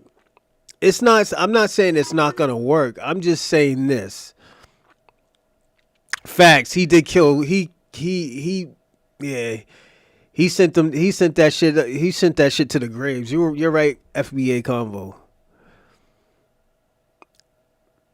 Like, my issue with the Hebrew Israelites, it's not that they can't get it done. It's that they try to have everybody do it all at once. I think if you just worry about one thing, then it should be fine. No, cool. Yeah, they all got to pick up the pieces. This is why right now, Pan-Africanism, white supremacy, all these immigrant movements, they're dying because of shit like this. This is why the only lifeline that they have is Sa-Neta. Pan-African's lifeline is Sa-Neta. Sa-Neta had, and I'm gonna say this: Sa-Neta is a black American, and his father's Puerto Rican. Sa-Neta's gonna have that Pan-African type of ideology because of that. He is gonna look at certain things different. I get it. But at the end of the day, Sa-Neta cannot do this shit by himself. When he sent y'all elite niggas tried to get Cap out the fucking out the paint, none of y'all couldn't do it. None of y'all couldn't do it. Y'all was fumbling and mumbling. And this is why I tell people all the time, Cap is a seasonal debater. He's a seasonal debater. This is what he does. He's a vet. Most of y'all niggas don't want that problem with Cap. That's why he can talk to a certain people and can get through than most. We have to talk about it, Kwame, because y'all are on your last lifeline right now. And I'm glad you came up because I need you to answer a question. And this isn't no FBA versus Pan-Africanism. It's technically about y'all. Are y'all on y'all last lifeline, or do y'all have a plan? And what is the plan? What is the plan to make everybody feel comfortable that, okay, you know what? The Pan-Africans are going to do it.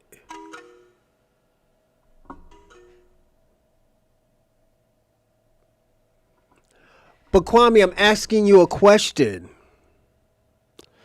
How are you letting people feel comfortable by depending on Pan-Africanism? So, and what I'm saying is, if let's say this, Kwame, say like, yo, I'm like, yo, man, I don't want to be an FBA. I don't want to be a part of this FBA movement no more, or as y'all call it, a fucking cult. Let's say this. I'm not calling it, let's say, yo, I'm on the same ideology as you, calling FBA a cult. What would make me feel comfortable of being a Pan-African? What are y'all doing where I could say, yo, you know what? Pan-Africans is doing their thing. I ain't even fucking with this FBA shit no more. What are you gonna make me to feel comfortable of being a Pan-African and knowing that that y'all niggas is really getting shit done? That's the question I'm asking. This is the question I've been asking you for like the last 5 or 4 months.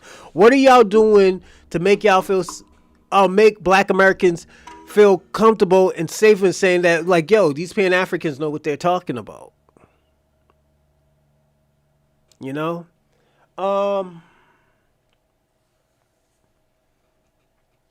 Like I said, that's my only problem.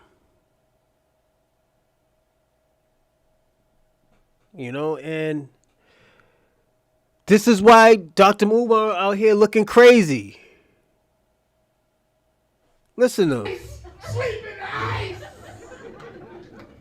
And black woman, you better not be bunny hopping.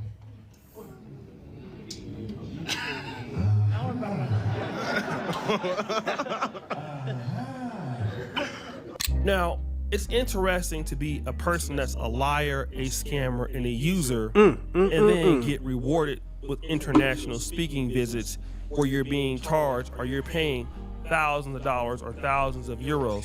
I mean, Dr. Umar Johnson will be back probably on the Breakfast Club soon. He has tour dates all over Africa and even in America. He just recently got his Ghanaian citizenship. And then with somebody thriving like Dr. Umar Johnson, who lies, who steals, who himself disrespects black women and doesn't take care of his responsibilities, the question is, how does Pan-Africanism be taken seriously? There's no way it can. And I know that not everybody in the Pan-African community takes Dr. Umar serious or even cares about him, but there's enough people willing to bring Dr. Umar Johnson around just so he can speak, because you feel like it will get a lot of people in the room. You feel like it might go viral, or we can bring him on the podcast. But the reality is that he's the issue in the Pan-African world, or in the black community world, which is unaccountability. You see, I've always talked about it here on my channel. It is very hard to get people to accept accountability, especially in the Pan-African community. That's the main thing. Everybody has a leadership idea. Everybody. You heard that? He said it's hard to make people take accountability for what they done, especially in the Pan-African community. You know? Y'all didn't learn. Hold on, let me see what this nigga Kwame said. We have 3 Pan-African cities coming soon in West Africa. We have a Pan-African bank that just gave four Caribbean countries billions of dollars.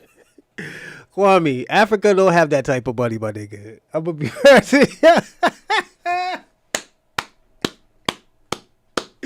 I'm sorry to tell you that, Kwame. I don't think Africa have billions of dollars like that. Maybe in resources, they probably got billions of dollars in resources, but I don't think they got $1 billion. Kwame, this shit sounds like a scam. This is what I'm trying to tell you. And shout out to you because you put, Kwame, you fuck with the Pan-African shit hard. I gotta salute you for that. But nigga, that sounds like a Nigerian scam, nigga. That sounds like an old school Nigerian scam, my nigga. Know what that sounds like? When you got an African buddy and he's telling the girl that he's trying to get about his country and talking about, yeah, niggas be riding on elephants and like we got kingdoms and shit. We don't even got houses, we got kingdoms. Then when you go visit the nigga in Nigeria, all y'all niggas is living in 2 mud huts.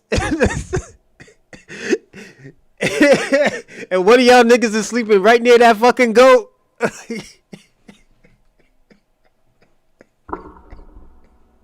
Yo. That nigga said, I got 2 kingdoms. You go see that nigga. That nigga got 2 mud huts and shit. You better have gold or oils or something. Yeah, thank you, Robin. Yeah, it's like Kwame. Come on, you can't be doing that, Kwame. Why you lying like that?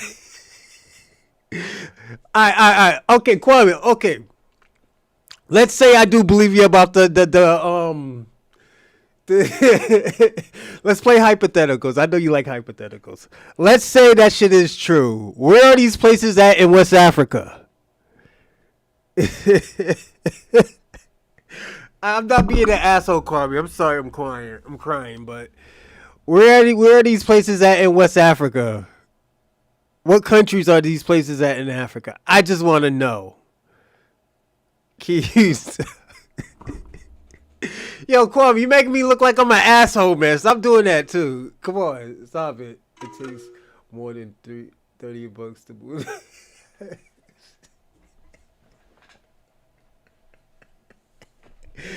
Yeah, Kwame's making me look like I'm an asshole, bro. This is bad. This is going left already, Kwame, because of you, bro. Let's say you're telling the truth. Where are these three places in Africa are at? I just want to know. Norinda. What's up? Check your email. All right, I'm gonna check the email right now. Oh shit, Kwame, you're crazy, bro. Yo, you got me laughing. Yo, why the fuck do you do shit like this, Kwame? This is. All right, let me see.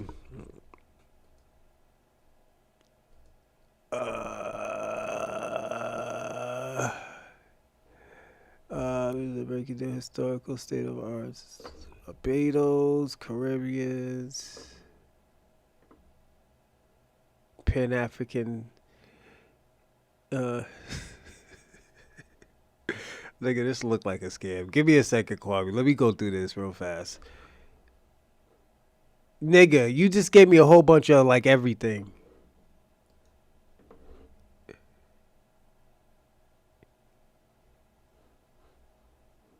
Uh, 2000.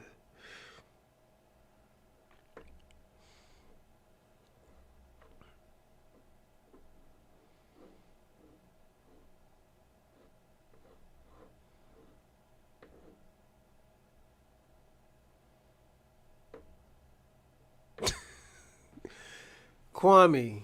Oh my god. You know what? Give me a second. I'm gonna bookmark this.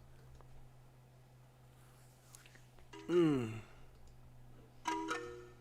I'm gonna bookmark this, Kwame, and I'm gonna do some research on this. Alright. You might even send like. No, he sent a link. It's just it's just a whole bunch of everything though. It's just. Give me a second, Kwame. Jesus Christ. There is a bank. I think there's gonna be a bank. It's called Afrofreak Bank or some shit like that. Got Indian people in it and everything. Let's see.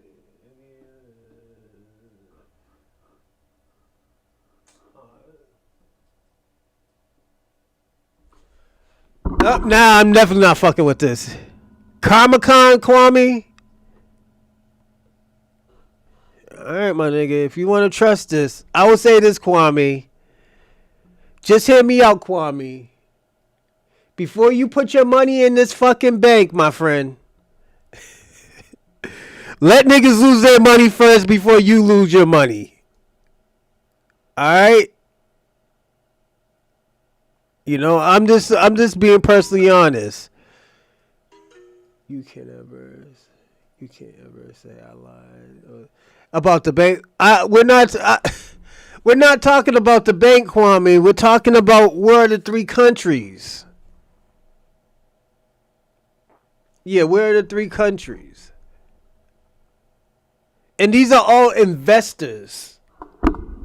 Some are Indian, some might be Caribbean, some might be African. Y'all are putting y'all money up just to get this money. I get that. Okay, salute.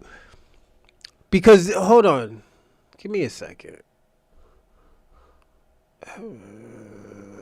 I got to do more research on this, Kwame.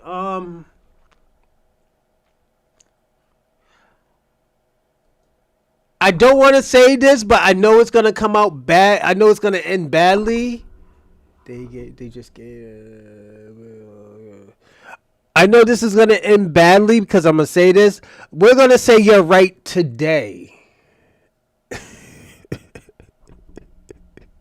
I know tomorrow it might be different, but I'm gonna do research tonight on this. Because Kwame, this shit was supposed to come out like a year ago, and I don't even think this shit is out yet. You know, yeah, I would never put my money in this, Kwame. This shit sounds like a scam, my man. I'm just being personally honest. Just be careful with your money, Kwame. These niggas will scam you, my man. Check your email. Oh, can he? Yo, when he starts sending email, he starts sending emails. Give me a second, Kwame.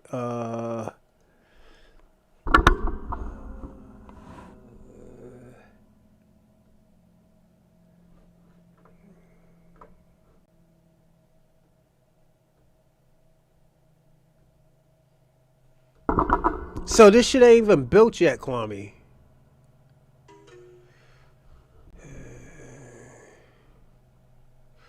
Yo, Kwame, this shit ain't even built yet, bro.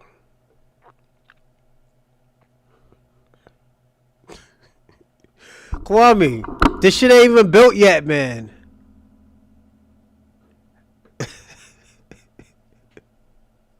Yeah, this shit's gonna end up like an Akon village.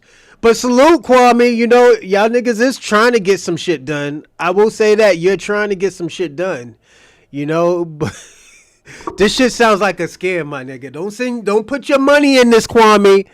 I'm gonna be the first one to tell you, do not put your fucking money into this. You know?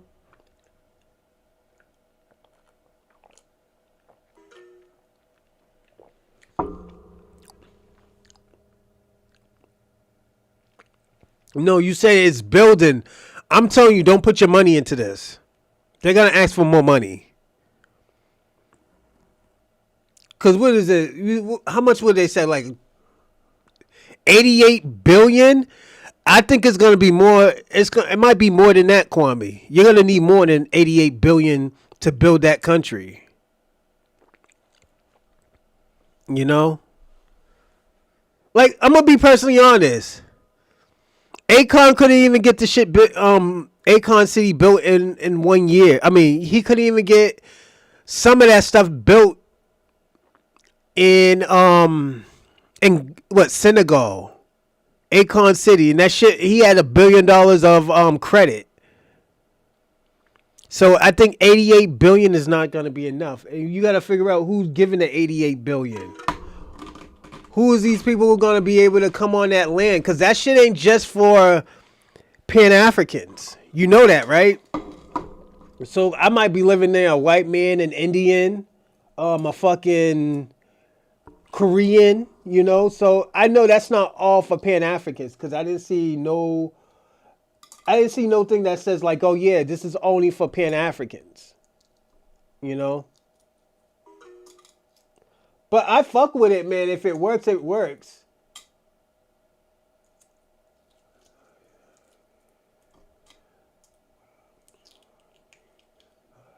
No, I'm saying if Akon couldn't get it done with $1 to $5 billion, I think it's gonna cost more than 88 billion, you know, of credit. Because you got to understand, Kwame, how are these people going to make their money back? Because they might turn that shit into a resort. Personally, you ask me. It seems like Kwame, I'm telling you, it seems like it's a scam. I fuck with it if it works for you Pan-Africans and y'all niggas can move to Ghana. That's cool. But I don't think it's gonna work, Kwame. It's gonna be on that Dr. Umar shit. Like, yo, it's gonna come out next year. Then the next year, yo, it's gonna come out next year. March 2021. Hey, yo, it's gonna come out next year. 2022. You know, it's just, you gotta understand, Kwame, you're not just dealing with like regular Africans. You know, you're not dealing with Pan-Africans. You're dealing with fucking tribalistic people. It's like this, Kwame. If I'm gonna go to the projects, no matter if it's a white projects, Asian project, Hispanic project, I still have to be careful. All I'm telling you, Kwame, your ass better be careful, because this shit sounds like a scam. This sounds like a Dr. Umar scam, my man. You know? I fuck with the bank thing, because at least y'all have a bank. Even though I think y'all already have a bank, and y'all don't have to use a overseas bank. But I still think it's a scam. Tell Auntie goodbye, sports. Shout out to Ray Ray. Wants money. Everybody wants to be seen as the person that should be the leader. But when it comes to being accountable and showing up every day and doing the right thing, you can preach respecting your woman all you want, or respecting your men, or respecting the children in the community. But if you don't live that way and it's evident, then nobody can respect you in the community. And I was talking to my brother Subi TJ from the Subi Shop YouTube channel, and he was saying that Dr. Umar Johnson and pro-blacks like him can do whatever they want as long as you have pro-blackity black talking points. Let me talk about what those are. 1, the white man is the issue. Blame white supremacy for everything. Number 2, blame black men for everything. They are the problem. 3, black women are... Kwame, we do got black banks. There's 3, 6, 7, 8, 9, 10, 11, 12, 13, 14, 15, 16, 17, 18, 19, 20, 21. Over 20 banks that black Americans have. Citizens Trust, Liberty Bank, First Independent Bank, Mechanic and Farmers Bank, Columbia Saving and Loan Banks, Optus Bank. What's this? Fresh Choice Credit Bank. Yo, there's a lot of banks out here, Kwame. So motherfuckers do got banks out here.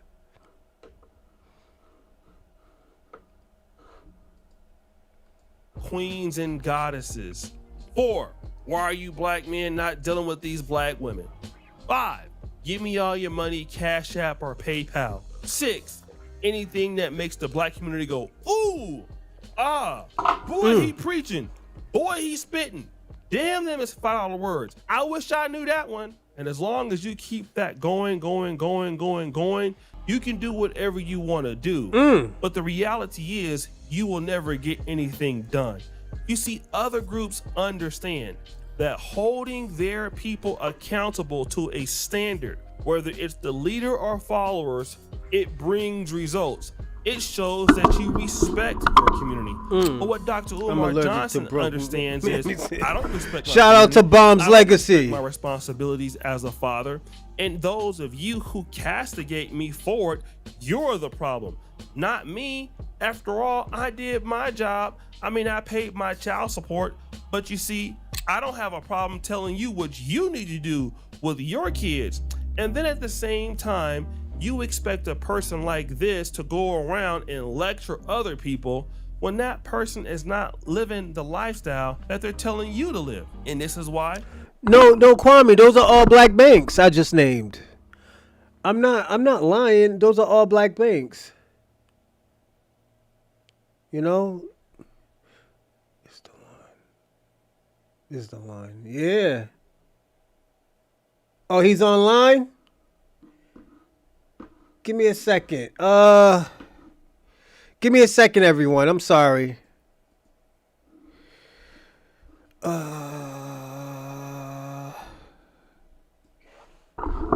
Just give me 20 seconds.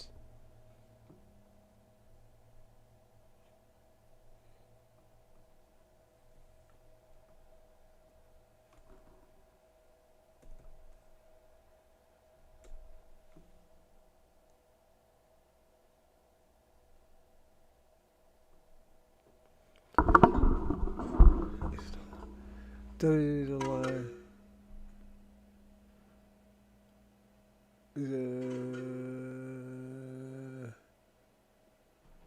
Who's online?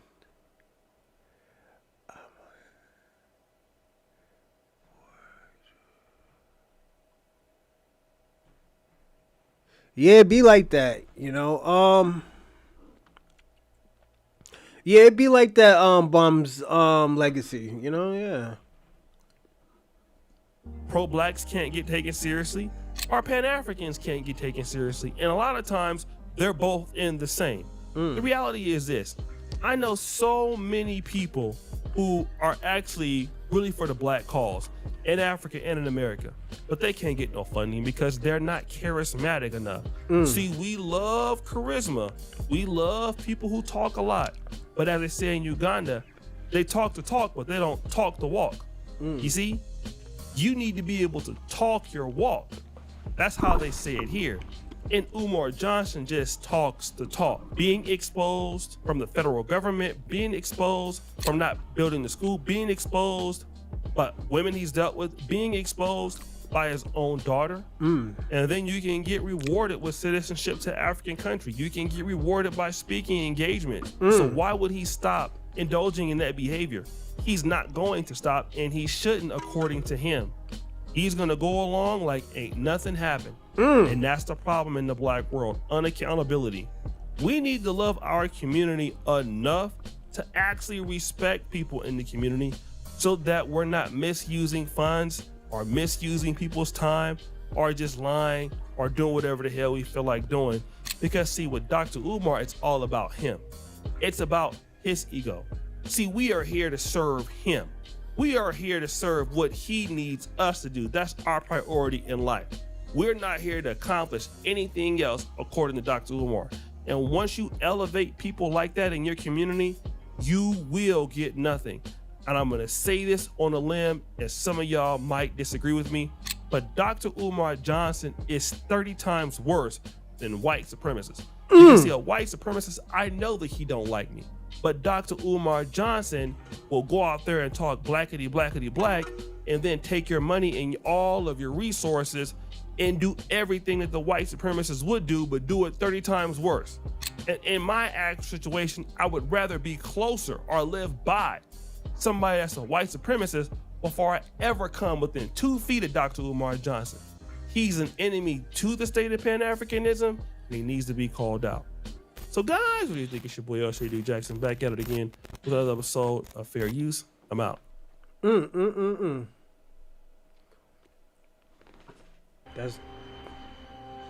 That's Dr. Umar for you, man. The Pan-African world is... That's Dr. Umar for you, man. As I'm gonna say this. Oh, I didn't know what you was talking about. Shout out to Let's Get It 004. Salute. I'm gonna say this. I think Dr. Umar brought down the house of Pan-Africanism. He exposed it, and he exposed everybody who's a part of that Pan-Africanism, and it said, and it pushed not doing anything for Black Americans. I think this is the issues that people had with Pan-Africanism. We always talk about Africa. Ooh, excuse me, Africa, but the Africans ain't doing shit for Black Americans. We always got to do something for Africans. We always got to do something for the Caribbeans. We always have to protest and be out here acting a fucking fool for them. Absolutely not. I am not doing that. I'm just going to be personally honest. I'm not going to do that, you know? Why do you think that a Dr. Umar is allowed to exist? I said, isn't it obvious? He's ineffective, but he is a placeholder that keeps others out of the way. I'll give you an example. The U.S. government hated Martin Luther King. And we know because the FBI has a lot of files on how they tried to take him down. They hated Malcolm X even more. And Malcolm X talked about self-defense, right? So if you got one guy talking about self-defense and you got another guy talking about kumbaya, you don't like either of them as a United States government because you're trying to keep the blacks as second-class citizens. So what you do is you pick the lesser of two evils. And so they picked Martin Luther King because he's less effective. They completely made the Most Honorable Elijah Muhammad, the one who taught Malcolm X, they made him invisible. Shout out to my good friend in Saudi who dropped some ism on me. And he posed a meaningful question. He said, Marquette, do you think that Malcolm X was so clever, which is why he was out front, or did he just have the right look, the right aesthetic? Tall, slender, fair skinned, good looking, statuesque. He was able to spread the message, though it was not the message that came from his own mind. He didn't write his own speeches. He was not so clever. He just had the look, and the Nation of Islam and the Most Honorable Elijah Muhammad were clever enough to put him out there to spread that message. So that makes perfect sense. He says, yeah, I've heard Malcolm speaking in interviews, and once he starts going off the cuff, off script, after speaking his prepared remarks, not very insightful, not very impressive. I said, oh, that's very interesting. So let me round that back to what I was putting forward to you all. You need to understand the functions of an FBI, of a CIA. Yes, these are intelligence agencies. They're supposed to gather information, intelligence. They're also supposed to neutralize threats before the threat rises up. The best way is to catch the threat in its infancy. Make sure that it never comes to fruition. And when you look at certain persons, like say a Dr. Umar Johnson or others, you keep them in position and you keep them in popularity so that they fill the vacuum and the void. Because if they were to be removed, you might get someone in there that's talking something more serious, someone that's a better organizer, someone who's more honest. I think this is what's going on in Pan-Africanism. The black diaspora in the white, because I can't just say Pan-Africanism. Kwame brought the Pan-African shit up. But the black diaspora in the white supremacy. This is what's going on. Don't forget what we seen yesterday. We seen the downfall of fucking Liddy. What's that white girl's name? Lady Gaga. We seen the downfall of her. We seen the downfall, and she was, like I said, she was crying and bitching, moaning for nigga pennies. She's on the next step. She's gonna be like, "Yo, I suck your dick for. I got these cheeseburgers. I suck your dick." I'm telling you, she's on that type of status right now. You know, she got them cheeseburgers. You know, so it's I suck your dick. That's the next thing she's gonna be saying out here.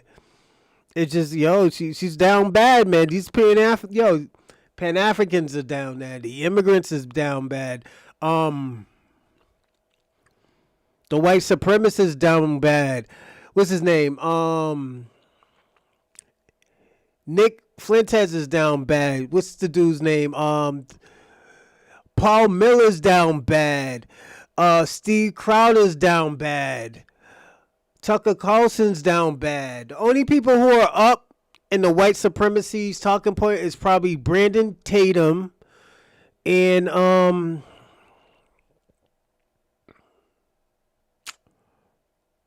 that's all I know. Brandon Tatum. You know, and I'm gonna say this: niggas is gonna turn on Nick Fuentes. Niggas gonna turn on Nick Fuentes.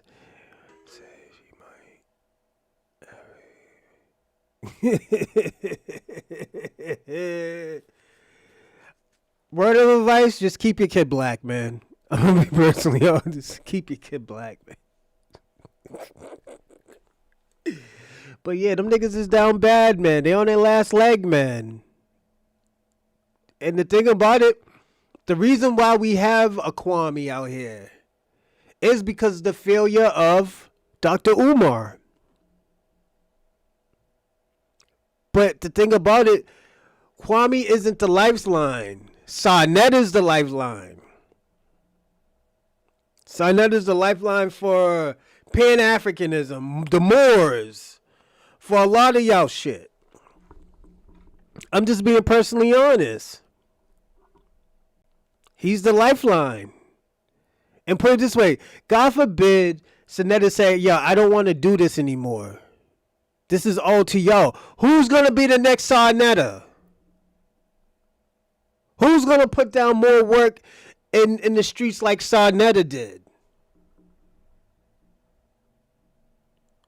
Who can say like, yo, you know, I'm giving niggas platforms to talk, but at the end of the day, nah, that's wrong.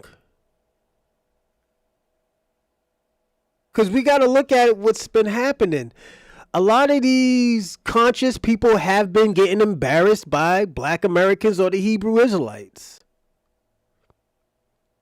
Those are the only two people. Yo, you got to understand. Those are the only two groups. And I'm not saying that like FBA is a group. It's a lineage.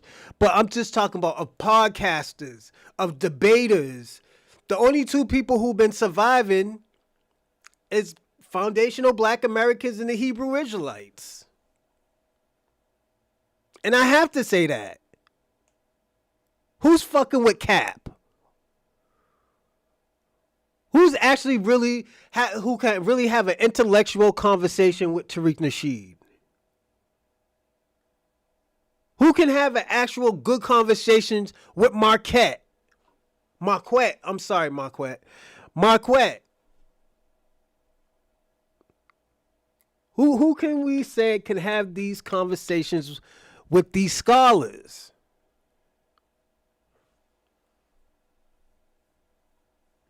Someone who's a better business person, someone who's a better speaker, someone who's more impactful, someone who can get the job done. So instead, keep the goofball who takes 15 years to build one school. Keep the goofball who's fleeced, in my estimation, no less than $2.5 million from the American blacks. Keep the goofball in there who's lying and stealing, and now he's talking about doing a pop the balloon show, the conscious version. Keep him in there, because you and I both know Dr. Umar getting all these donations via PayPal, via Cash App, and other means. We know that he doesn't have proper accounting. We know that he's definitely engaging in tax evasion. We know that his 501c3 is probably not being properly managed and documented, and maintaining the standards that government requires of such organizations. We know that money's not being accounted for. Dr. Umar has he doesn't suggest to anyone that he has any proper business acumen, management skills, background in finance, or a strong team with him. So why has the IRS not descended upon him? Why has he not been investigated formally by the FBI? Because he's a part of the FBI. He's a part of their structure. Yes, he's a part of their structure. He is a double agent. He is your enemy. And you might say, Marquez, say it ain't so. I wish I could say it ain't so. Say it ain't so. I will not go. Turn the lights on. Carry me home. Na na na na na na na. I wish I could say it ain't so. But I'll tell you why I must say this. If he was effective, he would have been deleted and marginalized. There's no way in hell you take 15 years to build a school.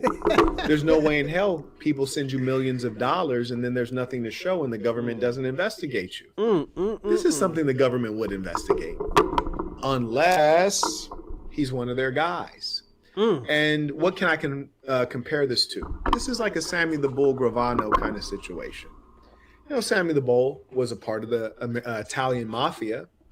He's a part of the mob. Well, he was also working for the government. Oh, no. Serial killer, still on government payroll. To this day, protected by the government.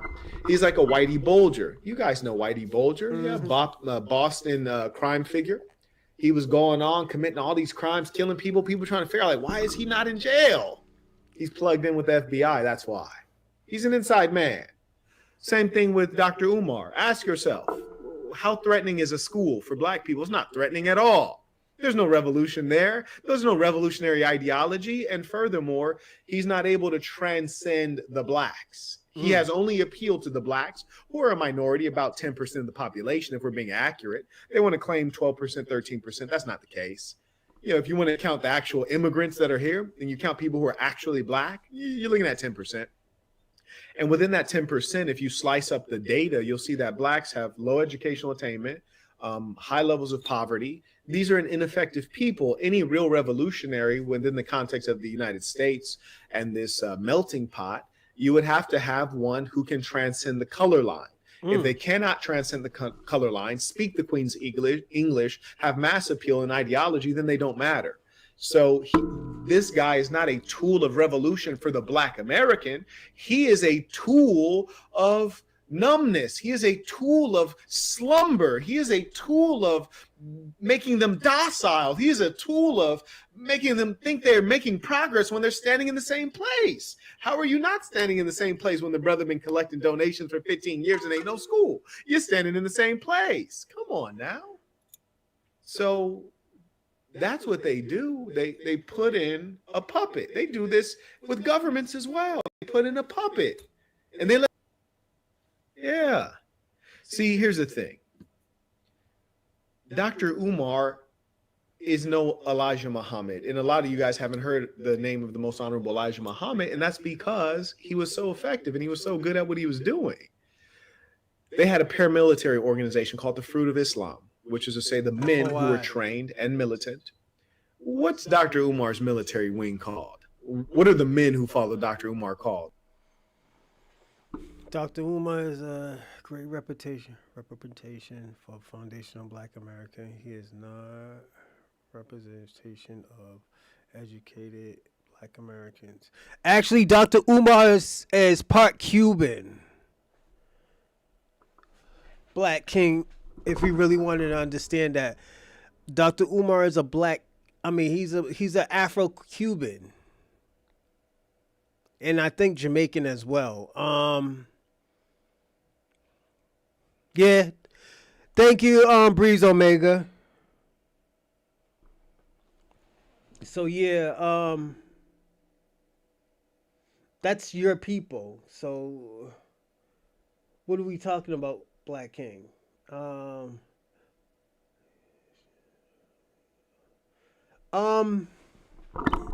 don't think you want to talk about scamming when it's coming from most of the scamming in 2025 and 2024 and 2023 and 2022 has did it yo give me a second, Kwame. Oh my God. Hey yo, Kwame, didn't Dr. Umar say he was related to Dr. Marcus Garvey? So he's a Cuban Jamaican. It's all right.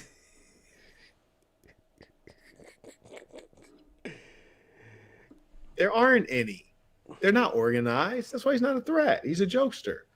And that's why he will continue to exist and he will not be audited and the IRS won't descend upon him and the FBI won't investigate him. He's a tool. Simple and plain. And then you start seeing him talking about becoming an entertainer. Just imagine Martin Luther King talking about doing a Pop the Balloon show. I mean, it's ludicrous, really. But you guys are dumb enough to follow this. And so you suffer what you suffer. Anytime you observe a leader, he's merely a reflection of the people. That's it. That's why the Germans can not claim that they didn't know what was going on. You guys put the NSDAP in power. You guys put the Nazis in power. It didn't happen on accident. He's a reflection of you guys. I don't want to hear these pleads of innocence. It's ludicrous. Douglas should do. Come on now. Acknowledge IS, he writes, the battle you are engaged in is highly perilous. I hope you're navigating these streets real dangerous. Also, do you believe there's a deliberate effort to diminish your influence? There is no doubt about it. There's no doubt. We know that something is not right in this time that we are living in when we don't respect any of the historical places of meaning, you see. We don't respect the church. We're suspicious of the government. We don't give adequate respect to our educational institutions. We allow anyone to have a platform. There is no such thing as legitimacy or authenticity. The idea of fake it till you make it, which means lie. Yeah, did you guys forget about that? Fake it till you make it means lie. So we're allowing those who are liars to win. And we don't realize that in doing so, we hurt ourselves as a society, as individuals. That was actually good, everyone. Give me a second. Everybody like and subscribe and comment in the live chat. Only way you can comment. If you're a subscriber, if you're not a subscriber, you're not gonna be able to comment in the live chat. So subscribe, wait 5 minutes, and you can get busy in the live chats with the audience. I want to say this, everybody.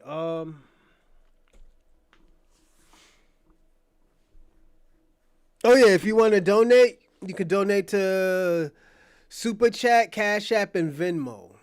So definitely, if you want to get busy, this is a way to get busy. I want to say this.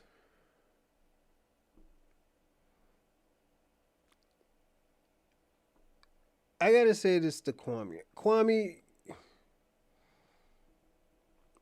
technically, I would not say this is not your fault, but at the end of the day, people like Dr. Umar killed your brand. Right now, you're doing damage control.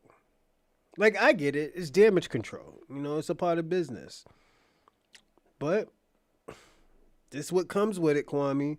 This is what comes with the bullshit that you want. This is what comes with how you feel about certain things and stuff. The reason why people don't trust Pan-Africanism and stuff like that is because of Dr. Umar. Dr. Umar was y'all face. And this is what I'm trying to say. None of y'all niggas never said anything. What's his name? Sarnetta never said anything. None of y'all just sit there and let the man, talk. Now all of a sudden, shit's getting serious and niggas ain't fucking with the Pan-Africanism. Now y'all niggas is mad about it. So it's just, like I said, y'all gotta start blaming yourself for this. What was your degree? Web development and entrepreneurship. So that's like media, marketing, investments. So if I wanted to invest in something, I can invest in something like that. Why do you care what my degree is? Don't have a music degree and don't have a degree in music. They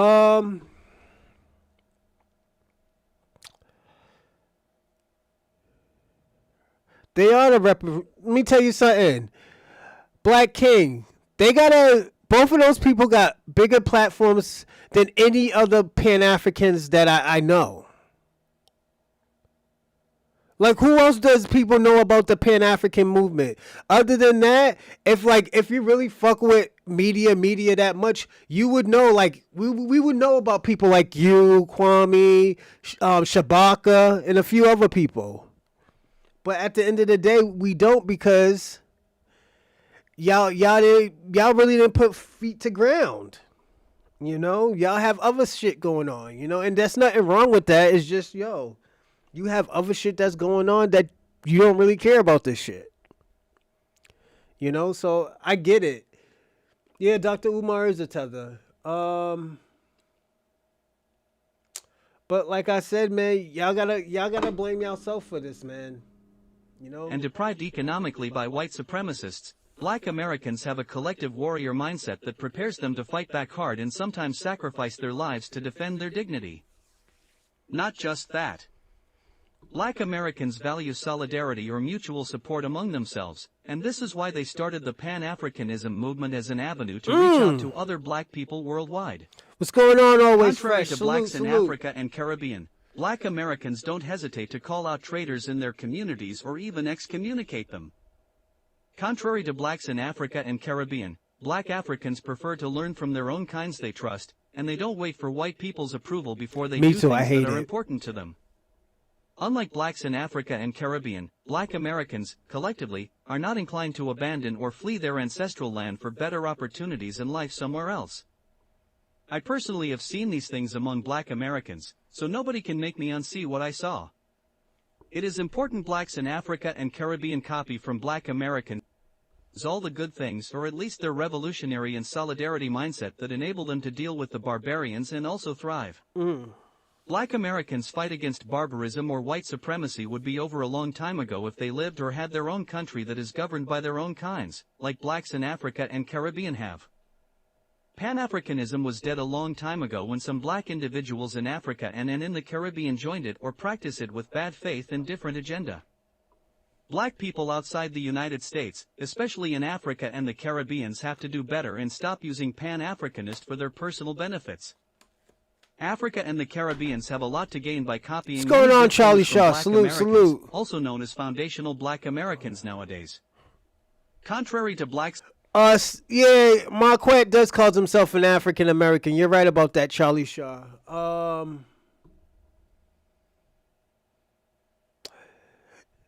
This is why we're having this conversation today. Black King, let me ask you a question. No, he does, Kwame. He does call himself a black. He calls himself a foundational black American. He does actually. Let me ask you something. Because I know Kwame ain't gonna answer this question properly. What is happening in the Pan-African community right now? You know, the reason why I asked that is because I feel like there's going to be a disconnect with the black community and the Pan-African community because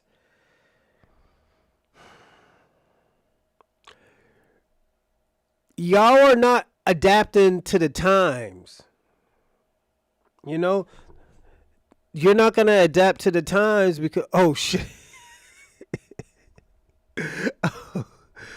Oh shit, they still got you, Kwame. That's why they call you broke ass niggas now. Yeah, y'all Pan Africans is they struggling over money, man.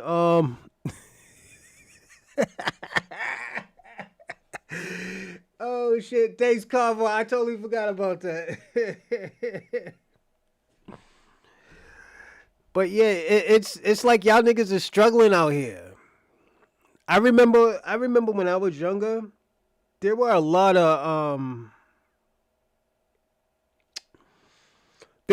of Pan-Africans out here. Y'all was out here being conscious, and this is when the Brother Polite era was. The Brother Polite era was very strong because at the end of the day, y'all will argue, y'all will bicker, and y'all bicker with each other, but at the end of the day, you knew it was for black Americans. And black people, just specifically, Pan-African community got everything coming. No, they haven't, because Kwame, I'm gonna say this: you've been saying that shit for probably like 60 years, you know. And I'm just being personally honest. You have been saying that for over 60 years, you know. That's why when I get on Shabaka, that's why I say, "Yo, Shabaka, you look crazy out here saying that shit." Niggas been wearing the dashikis. Niggas been like supporting Pan-Africanism. But it's just, it doesn't work for us, you know? And I think this is where the problem is. You're offended that the Pan-African movement doesn't work for black Americans. It works for Africans. It works for the Caribbeans because y'all are not the same, but y'all are very similar. And what I mean by very similar, there's certain things that y'all actually do. And y'all like probably like 2,000 miles away from each other, you know? And like what I mean, like fleeing, leaving the country, you know? Not fighting and stuff like that. It's just like y'all fight for a little bit, then after that, it's y'all don't want to fight anymore. I'm just saying is you can talk, you can disparage black Americans, but I could tell you one thing: we will always fight, you know. And this is why I say we can't say this about we can't say this shit about Africans because at the end of the day, once Africans fight, they quit, you know? You know, they don't want to fight no more. They rather fight a side of treating and be on the side of their oppressor. We have never been like that. You know, we always have fight. Do we have coons? Absolutely. We always will have coons. Everybody will have a coon, you know? But I'm just saying, it's just, y'all have a similarity to Africa, but y'all are not Africans. You know, Africans don't even like y'all niggas. Them niggas think y'all are slaves. You know, and I'm gonna say this: we're the only ones that I don't want to say support Africa, but at the end of the day, like, yo, we have love for Africans and Caribbeans. We can't say that shit about y'all. We can never say that about y'all because at the end of the day, y'all niggas don't really like us like that. You know? Yeah, it just you can't keep on doing that. You can't keep on saying, "Oh, yo, you know, look what the Pan-African community is doing." Then when I'm asking you a question, you gave me a bank, Kwame, that's not even open yet. You're telling me that they're building a country, they're building communities for Pan-Africans. Now, when you say that, this is what I'm gonna say. If they're building a community in Africa for Pan-Africans, how you think those people are gonna take that shit? Saying like, yo, how the fuck these foreigners is coming into our fucking land, and setting up shop? You don't think those people of those aboriginals of that country is gonna burn your fucking country down? I'm just being personally honest. You don't think they're gonna burn that motherfucker down and say like, yo, these niggas don't need to be in this country. Let them go back to their own land. Nigga, look what they're doing to Nigeria right now. I mean, look what they're doing to the Nigerians right now. They're kicking them out of every fucking country. You know? It's just, this is why I asked you, Black King, what are y'all doing what are y'all gonna do in,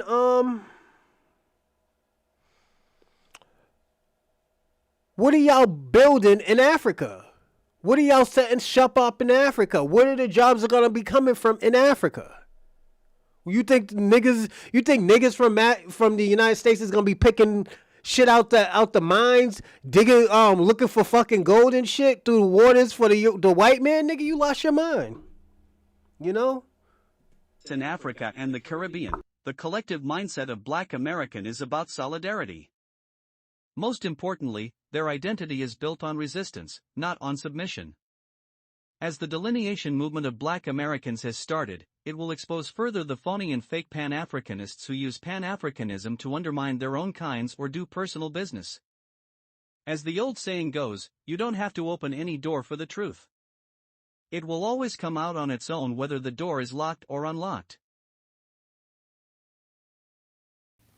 Le Cameroun qui fait la risée du monde entier, avec le plus vieux président depuis 43 ans. Ce Cameroun regorge aussi de ceux qui prétendent être des panafricanistes, qui plutôt, au lieu de leur pays, sont concentrés à aller donner des leçons de démocratie en Côte d'Ivoire. À Alassane Ouattara. Alassane Ouattara qui pourtant ne fait que copier Paul Biya. Donc au lieu de critiquer le maître, ils vont plutôt critiquer le professeur.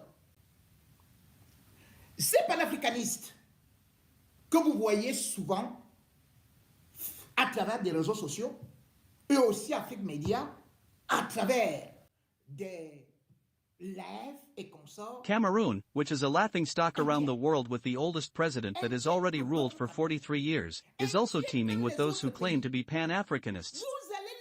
These Pan-Africanists, instead of focusing on their country Cameroon, go out lecturing about democracy to the president of Ivory Coast Alassane Ouattara, even though the president of Ivory Coast is merely copying the dictatorship of the Cameroonian president Paul Biya.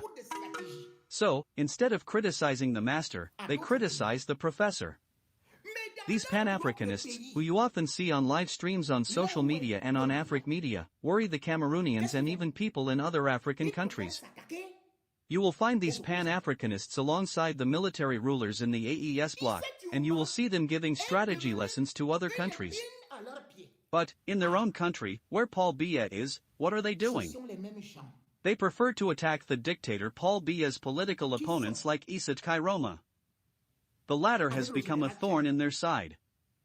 Ah, it's the same Pan-Africanists who support the junta chief in Niger, General Chani, although Chani himself had protected the previous and dictatorial regime of Mohamed Bazoum in Niger. General Chani used to work right in the palace under Mohammed Bazoum, but these Pan-Africanists are applauding General Chani as if he fell from the sky. General Chani in Niger is a good person in the eyes of these Pan-Africanists, but Isat Kairoma, who held a ministerial post in the government of Paul Biya in Cameroon, is not. These Cameroonian Pan-Africanists used to work with the dictator Blaise Compaoré of Burkina Faso, yet the same Pan-Africanist fought against the revolutionary and nationalist President Thomas Sankara of Burkina Faso and also against the nationalist President Laurent Gbagbo of Ivory Coast. What's even more extraordinary is that these Pan-Africanists can tell you today that they have to come to the aid of Africans, and the next day they will tell you that the best way is to sign agreements with Russia. But, the problem is that they present Russia as a land of paradise Africa should look to. Now ask yourself, how can you say that others are with France, but you yourself have the French citizenship? In fact, these Pan-Africanists are also paid by the African dictators to demoralize Africans so that no change or revolution ever happens. Among these Pan-Africanists, there is a woman who claims to be pro-Russian, renames herself Lady of St. Petersburg, Lady of Sochi, etc.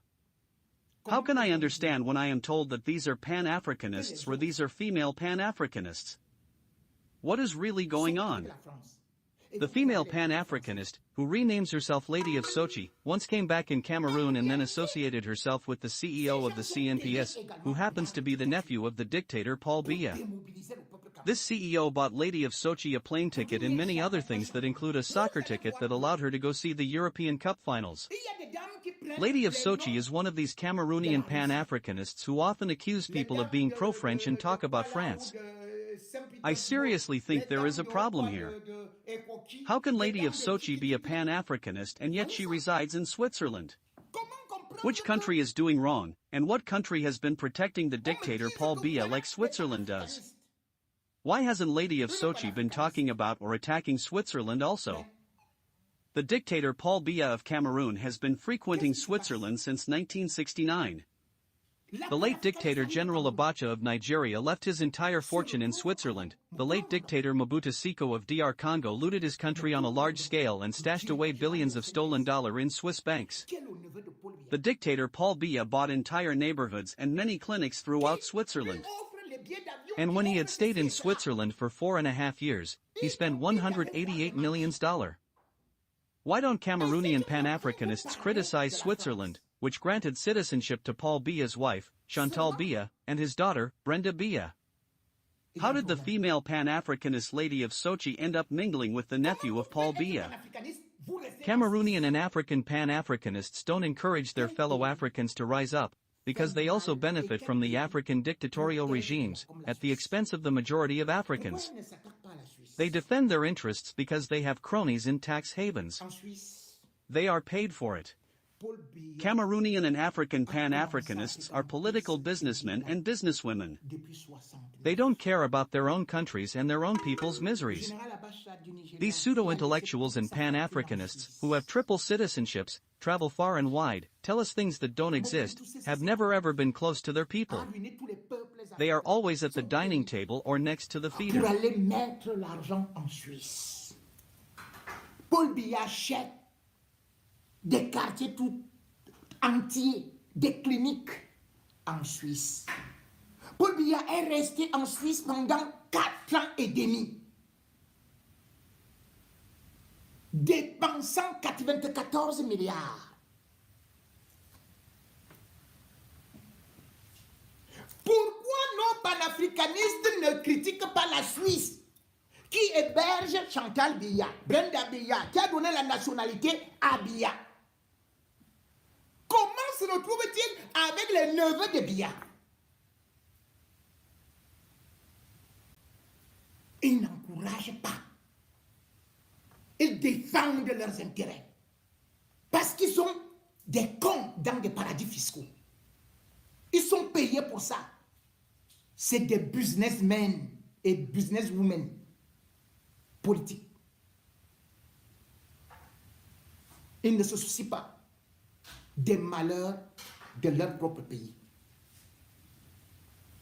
Ces intellectuels de façade, ces panafricanistes qui ont les triples nationalités et qui voyagent à gauche et à droite, qui vont vous raconter des choses qui n'existent pas.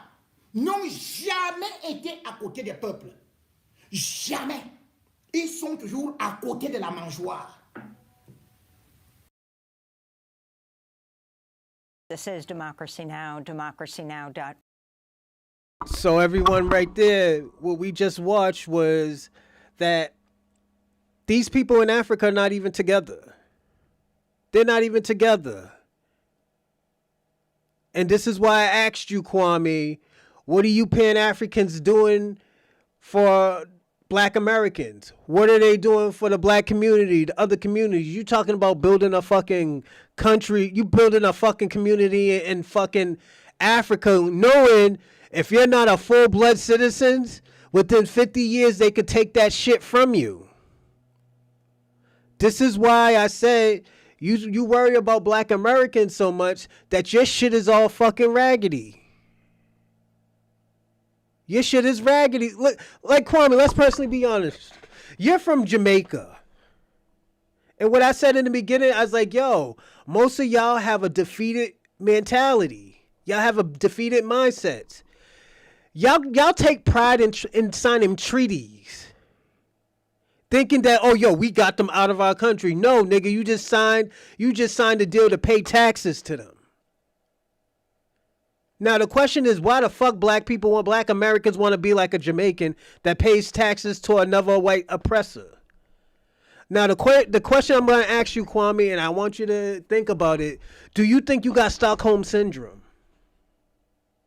Do you think you got Stockholm Syndrome? You're from Jamaica. When y'all start seeing white people, y'all stop bucking and clucking and showing your teeth. Hey, I love you, white man. I love you, white men. You know, this is the things that y'all do, and this is why I had to show that. They're not even together in Africa. Now you want Caribbeans and Black people to move to Africa? That shit don't even make no fucking sense. You know, and this is why I say, yo, you got to be careful, Kwame. That's why I asked you about the bank, that African bank. Like and subscribe.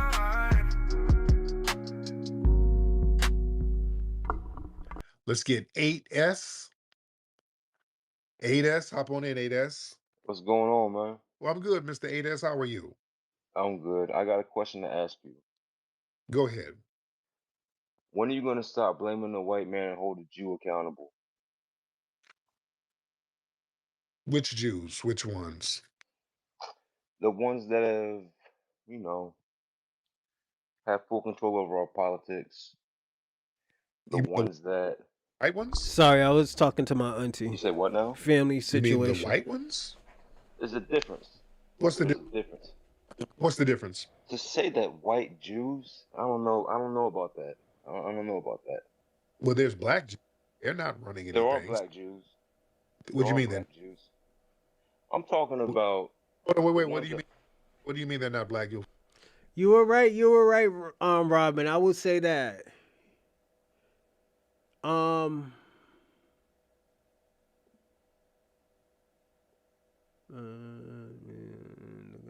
No, we didn't make him the god of rap. Y'all made him the god of rap.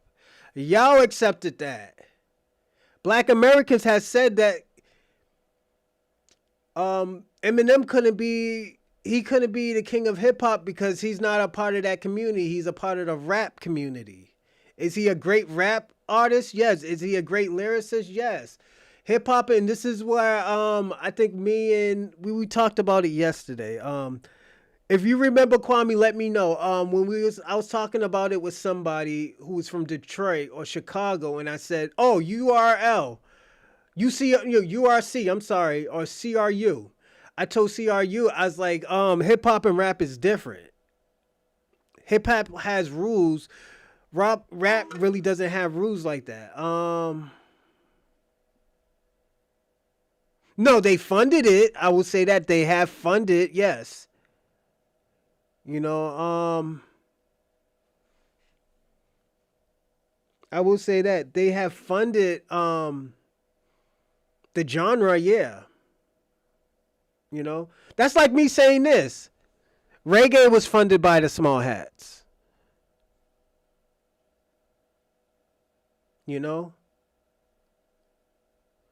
Oh yeah, everybody did.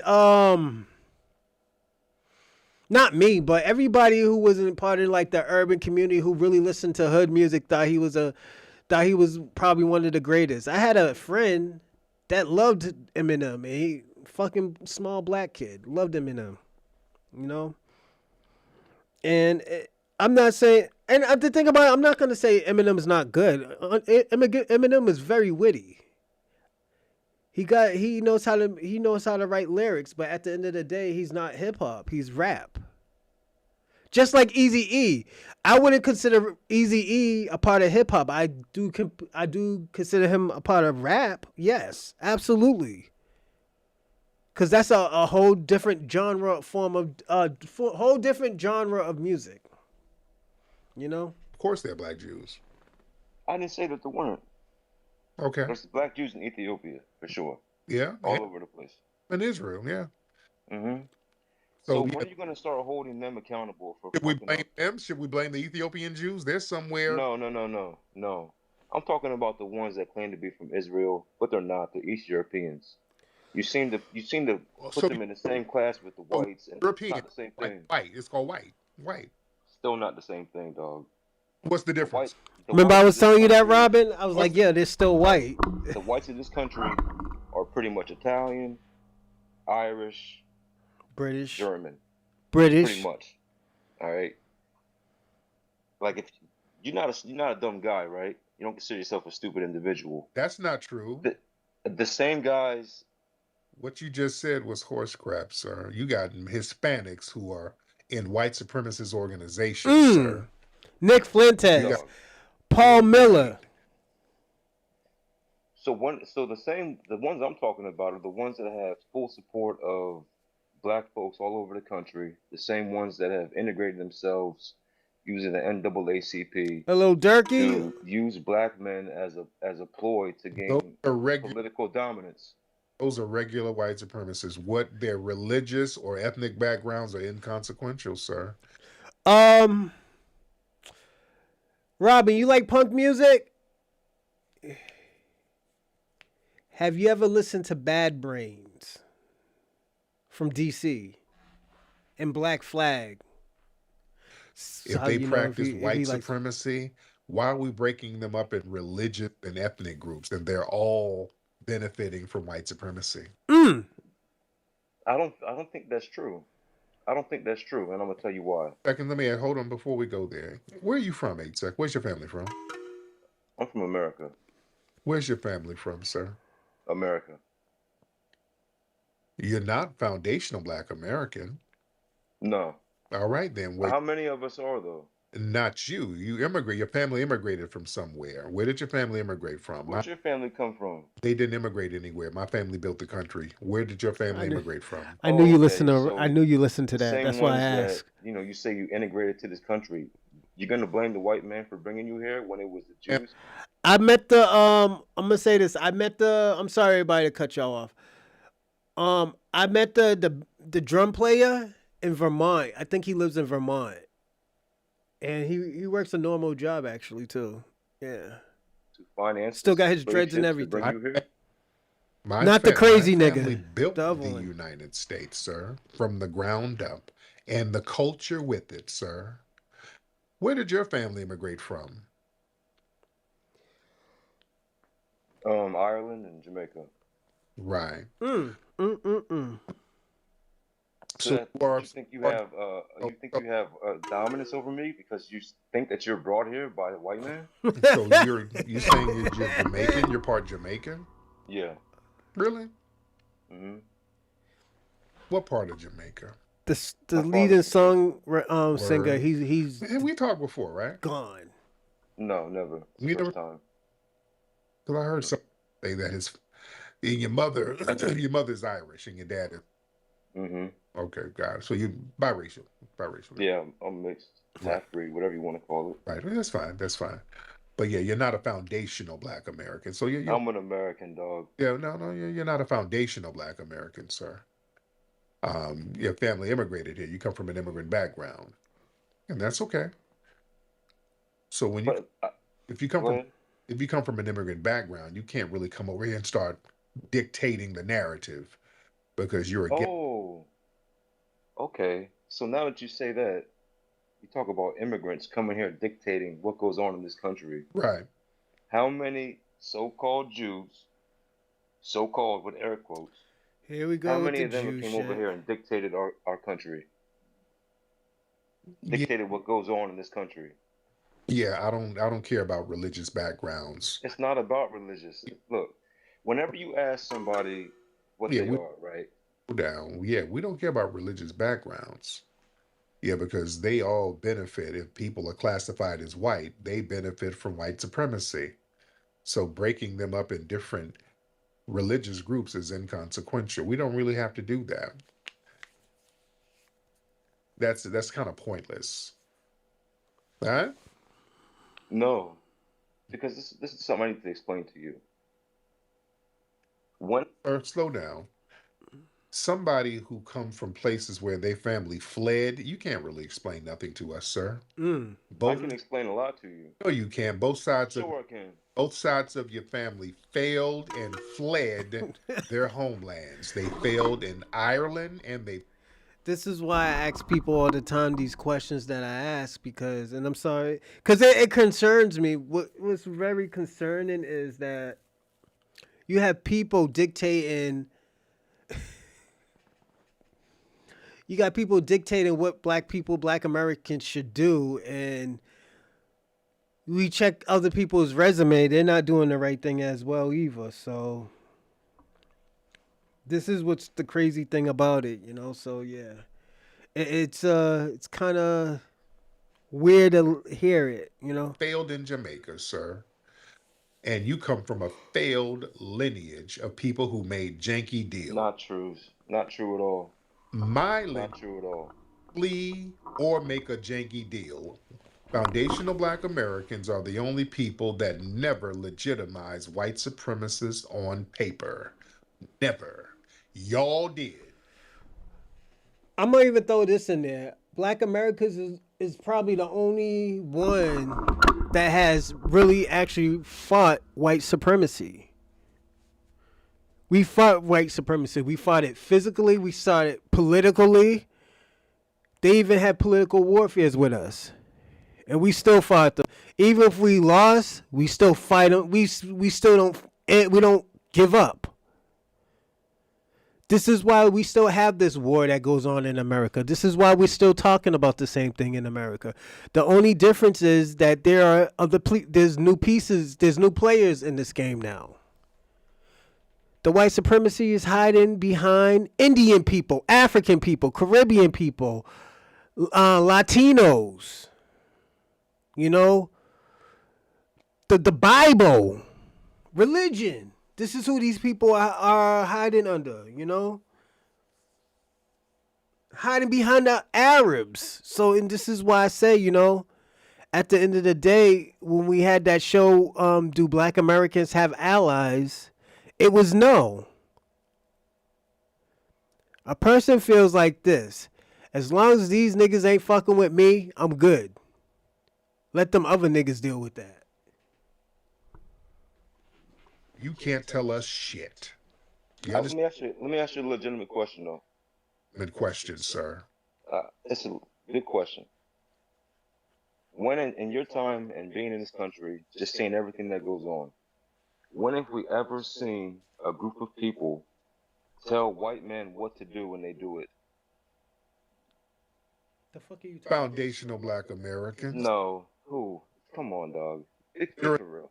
During the civil rights movement, we told them you're going to make these laws equal. Or That was pushed by Jewish people behind you. Who were the Jewish people in the streets? Huh? Huh?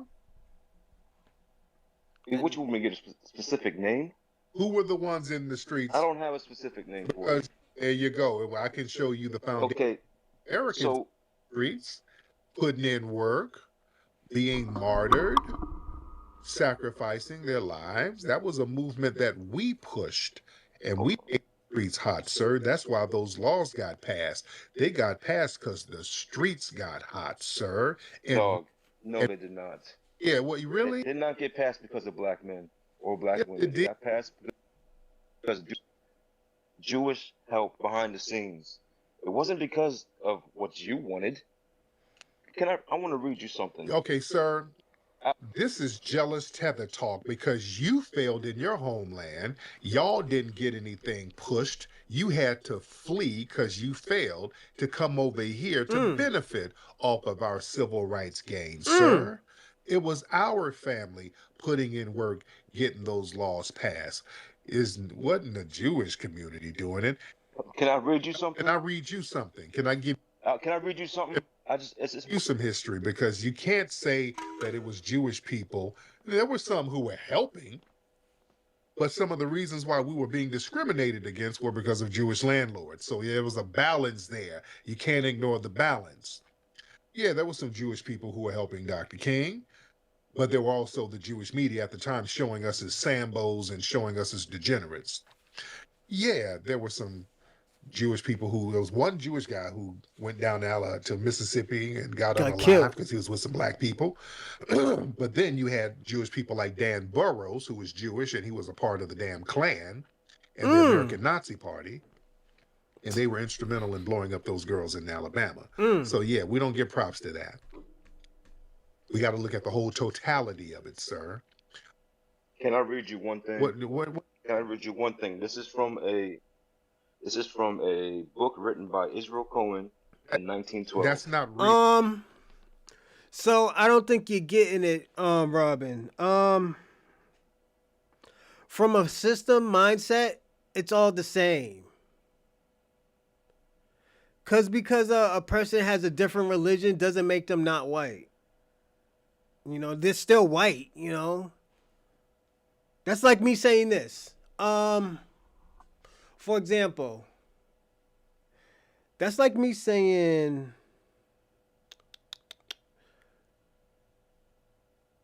cause you got a tan, Robin, you're not a pure white man. You know? That's all it's saying. It's a weird. That's why I say, yo, when y'all say the small hats isn't white, they do the same shit as the white supremacy doing, and I'm talking about as a system wise. When I say white supremacy, it's a system that is run.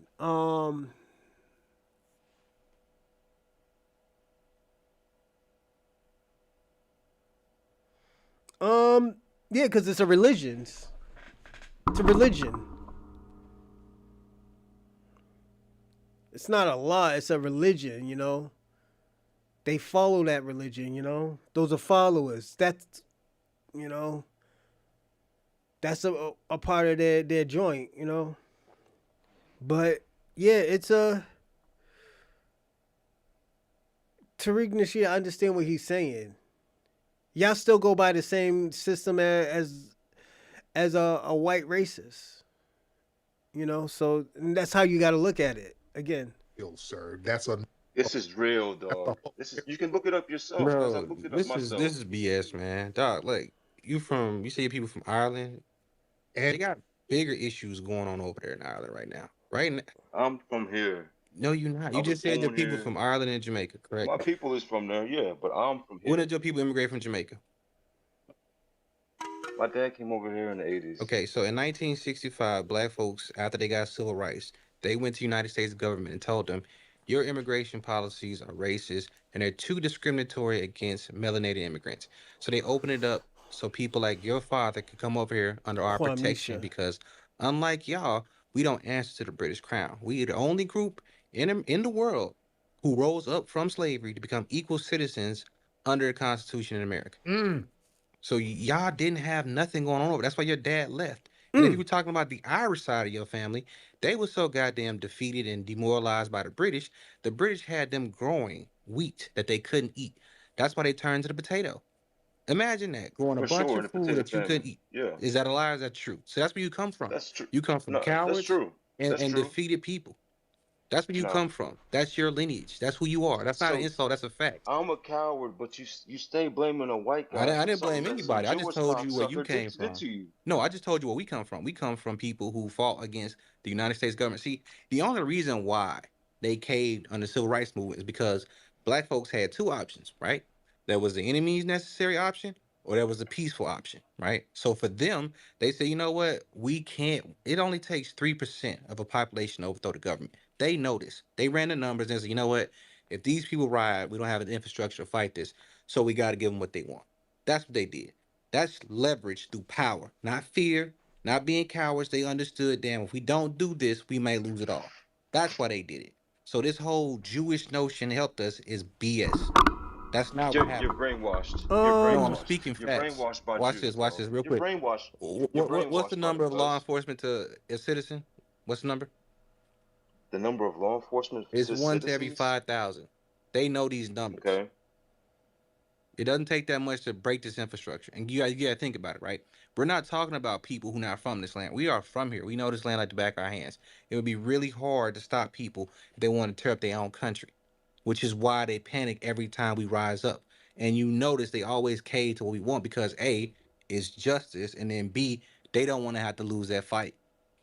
Unlike your people, both sides of your family cave to the They British. don't cave because you're a Sir, black man. They cave no, because it doesn't of the fucking matter. It Jewish doesn't matter. The dog. Jamaicans cave to the British, and the Irish to this day cave to the British. As a matter of fact, in Jamaica, they don't even own the beaches. In Ireland, it's the same thing. No, it's Most of the real pretty estate much out owned there, by China now. most of the real estate in Ireland is owned by the British right now. Is that true or false? That's true. It's part Most of of the the real United Kingdom. estate in Jamaica, the important parts, are owned by the British right now. True or false? I don't know. That's I know true. China owns a Well, the lot of British and shit Chinese, correction, my in bad. Jamaica. I think your interests would better serve teaching those people how to fight back against the British who are currently oppressing them to this day than to talk about what we got going on over here. Because apparently what we got going on over here was good enough for you and your family, both sides, to find their way over here for a better life. So you're welcome. I get lumped into the same group as you, whether you want to claim me or But not. you're not though. You're not. I'm You're not. still lumped into the same group by the people You're who make not. the But you're decisions not in this though. country. You're not. They know you're But I not. am to the people that make the decisions in this country. No. Actually, in California, we have separate designations now. So shout out to those people Dog, out there nobody in gives a fuck California. about California. Hey, look, hey, listen, I'm trying to tell you, in 2 years, it's going to be very specific questions on that race sheet. On that race line, it's going to be very specific questions. And when you do, I want you to remember this conversation we had today. We are delineating from you people because it's the right thing to do. Hey, Black King, let me ask you a question. When that paper comes, and you know what paper I'm talking about. When it comes out, the census paper, what are you going to put? Are you going to put Jamaican? Are you going to put Black American? What are you going to put? You got to tell me what you're going to put. The census is coming out, man. You guys do not respect the efforts our families has made, and that's perfectly fine. But just understand, no more free gravy. So the gravy Me train stops. personally, you think I don't respect the efforts that some people have made in Bro, this you country? came up here and minimized our efforts to some Jewish cohort. That's disrespectful. It is. It definitely is. So who took over Jamaica? Who helped you with the NAACP? Who was behind the scenes with that? That was Malcolm X and Elijah Muhammad. You need to do some history, though. No, you need to do some history. I want you to look at what the government position was on the Nation of Islam and what the government's position was on Martin Luther King. Martin Luther King was not the same guy. It's not the guy that he was made out to be. Look, it don't really matter. You're missing the point. The point is this, right? Malcolm X preached by any means necessary, and they weren't opposed to using violence when necessary. Martin Luther King preached nonviolence. Now, he had to keep preaching this because we're not a docile people. And even when he was preaching this, people were still standing up and fighting back. As a matter of fact, when he passed away, we had riots all over the country. The government realized, okay, we got to get these people what they want because it's justice. We were marching on Washington anyway. It was a march for justice and justice. So you don't know our history, and that's fine. We don't expect you to. So, no, who do you respect? With all this Jewish nonsense, more? man. You respect Martin Luther King more or Malcolm X? They both played a very significant role in us getting our civil rights. I respect both of them and the efforts they put forth. So Malcolm X, the guy who was against segregation, the same as I respect. No, what he said was make your own neighborhood a good place to live. That was their position. They were saying that if they don't want to give you access to what they got, go build your own. And we still stand behind that today, which is why when Marcus Garvey, your fellow Jamaican, came over here, he acknowledged two things about Black Americans. A, they were educated, and B, they were enterprising. Those are the two things he acknowledged about us because we have more money, we're smarter than everybody else, which is why we don't have the same problems you guys have. You guys are subjugated by the British on both sides of your family. We don't have that problem. Dog, I'm an American, cuz. I don't know their Because culture. your dad I'm here. immigrated here from Jamaica via what we put forth in 1965. Um, not really. I would say this, not really. I'm glad some of these people are over here, but at the end of the day, it makes it hard in America. I'll explain after. Let's let this play. For melanated immigrants. That's why your dad is here. Exactly. You would not be, you keep saying you're an American. You would not be an American if it weren't for foundational Black Americans kicking over those immigration laws that were discriminatory towards Caribbeans and Africans, sir. So, yeah, you're welcome. Can I read you one thing? Oh, here we go. Just to further my point. You gonna read some fake propaganda to try to back up your It's point? not fake. This is written in But 1912. I want you to acknowledge the fact that what he just said, that your family came over here because of what we did. No. That's not true. I can't. See, now you a I'm liar. not gonna say it's You not can't acknowledge completely the true, truth. but So why you would you want to hear what you got to say? You won't acknowledge the fact that you have been helped immensely No, you have by an opinion. so-called See, Jewish the difference between population. me and you is Hold you on, have an opinion about it. Okay, so You have been. okay, hold on, wait. So if Black people didn't really do it, so are you saying that you were able to get over here because of Jews? Is that what you're saying? Dog, they use that plight to they use that as a way to have some type of togetherness with Black folks. They use Black folks as a way to get what they want in this country. You didn't get that because of who you are. You got that because of Jewish influence in politics. That's why you got that. It had nothing to do with you. All right? It had nothing to do with you, cuz. Okay. You need to admit that. Hold on. One thing, Robin, I will say this: don't obsess over the small hat people. Don't obsess over them. The thing, and I'm gonna say this: oh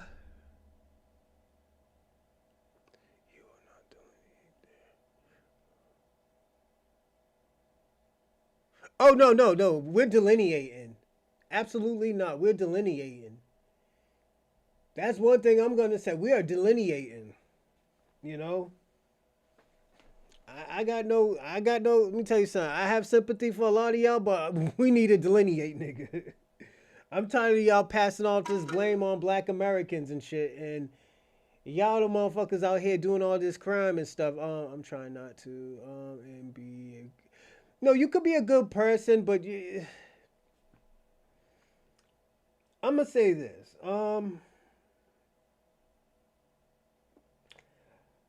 You kind of kill your argument when you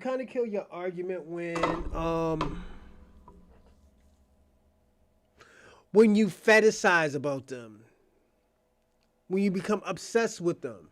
Like, look at immigrants when they act like this towards Black Americans.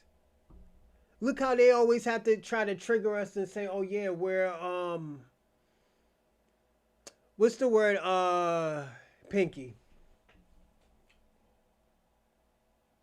We're all baby mamas and all this other stuff. We're gang bangers." This is what immigrants say about us. You know, but at the end of the day, they don't understand the reason why they even in this fucking country is because of a Black American. Because of our ancestors. Not because of their ancestors, because of our ancestors. Our ancestors wanted them to come over to this country because at the end of the day, we thought we would have solidarity. 60, 70 years later, now they're talking about solidarity because they about to get Jazzy Jeff out this fucking country. You know? So it's like I said, it's a lot of these motherfuckers ain't gonna understand. So it's beating the. You don't want to do that. I'm gonna say this: you don't want to do that shit to yourself, because immigrants obsess over Black Americans, obsess what we do. You know, fetishize about our trauma and shit like that. This is a fetish to a lot of these immigrants. I'm sorry, not immigrants, tethers. You know, a lot of these tethers fetishize about Black trauma. I think it gets their rocks off when they do shit like that. And it's weird to me. It always has been weird to me. But, they like doing this shit. You don't want to be that type of person, Robin. So that's why I say sometimes, you can't always blame the small hats. Sometimes you gotta just blame your community and say, my community's fucking whacked out, Like me. I know, put it this way, I know when Black Americans get reparations, not all of them are gonna spend their money trying to create a business. A lot of these motherfuckers might buy sneakers. Some of these niggas might buy Hennessy, the fucking Napoleon one, almost. You think so?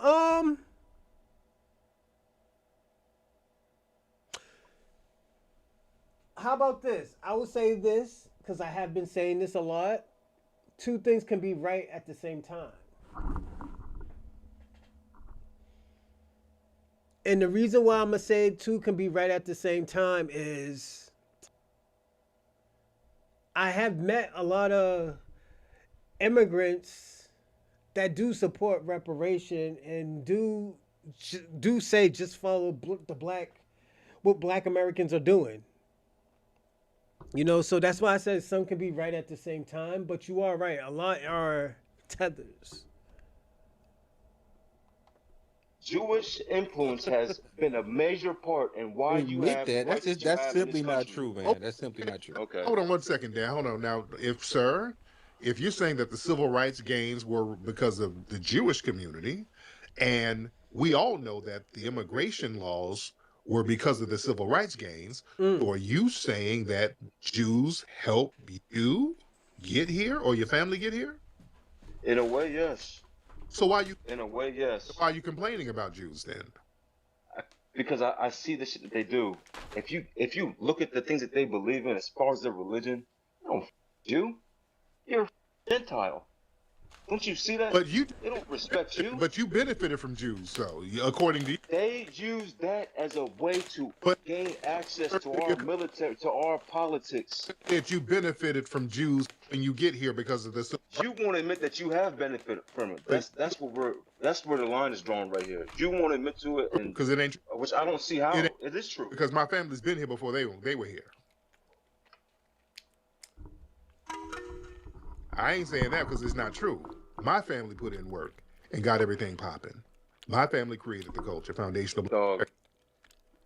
As much as you look, I'm not gonna say that there weren't some black folks that had a major. What are you gonna do about it? That's the are. real question. Because you complaining to us about it. Like, well, if we don't got no power and we can't do nothing. I don't understand why you don't see that. No, I'm saying listen for a second, right? If we have no power and we don't get anything done, why the fuck are you even talking to us about this? Why not talk about it? It's an issue. No. But I'm saying, but why? Like, why don't you go handle this on your own then? If you believe that, because anytime we believe something, we get shit done. Is that true? Mm-hmm. Yeah. You're walking, living, breathing proof of that. What are you talking about, man? We're not seeing eye to eye on. What are you gonna do about your Jewish problem? Because apparently it's your problem. What you gonna do about it? No, it should be your problem. No, we don't care. My man say, "What is you going to do about your Jewish problems?" Listen to this. We're not seeing eye to eye on. What are you gonna do about your Jewish problem? Because apparently it's your problem. What you gonna do about it? No, it should be your problem. No, we don't care. It should be your problem. That's the issue. No, listen. All right, let me explain. What are you gonna do about it? Because you're doing a lot of talking. That's easy. I'm gonna preach the word. Okay, well, go preach the word to somebody else. Like, go talk to your people. You don't want to hear the truth. Go talk to the Irish people. You don't want to hear the truth. You don't want to hear the truth. It's not the truth. Okay. Everything you said is hypothesis. I just gave you cold hard facts. No, it's not, dog. I'm sorry, but it's not. Yeah, you're just talking. See, you got to do what we do. We, as foundational Black Americans, we get laws on the books. We get certain constitutional statutes. We get, we get laws with the help of so-called Jews. You don't do it by yourself. This is what I'm telling you. You're not doing this by yourself. Yeah, we actually are. No, you're not. Because you haven't. What have you done? Like, really? The 14th. Since 14th Amendment. Since the 14th Amendment, 65, whatever, Civil Rights Act, whatever. Since then, what have you done? Civil rights. That's 60 years ago.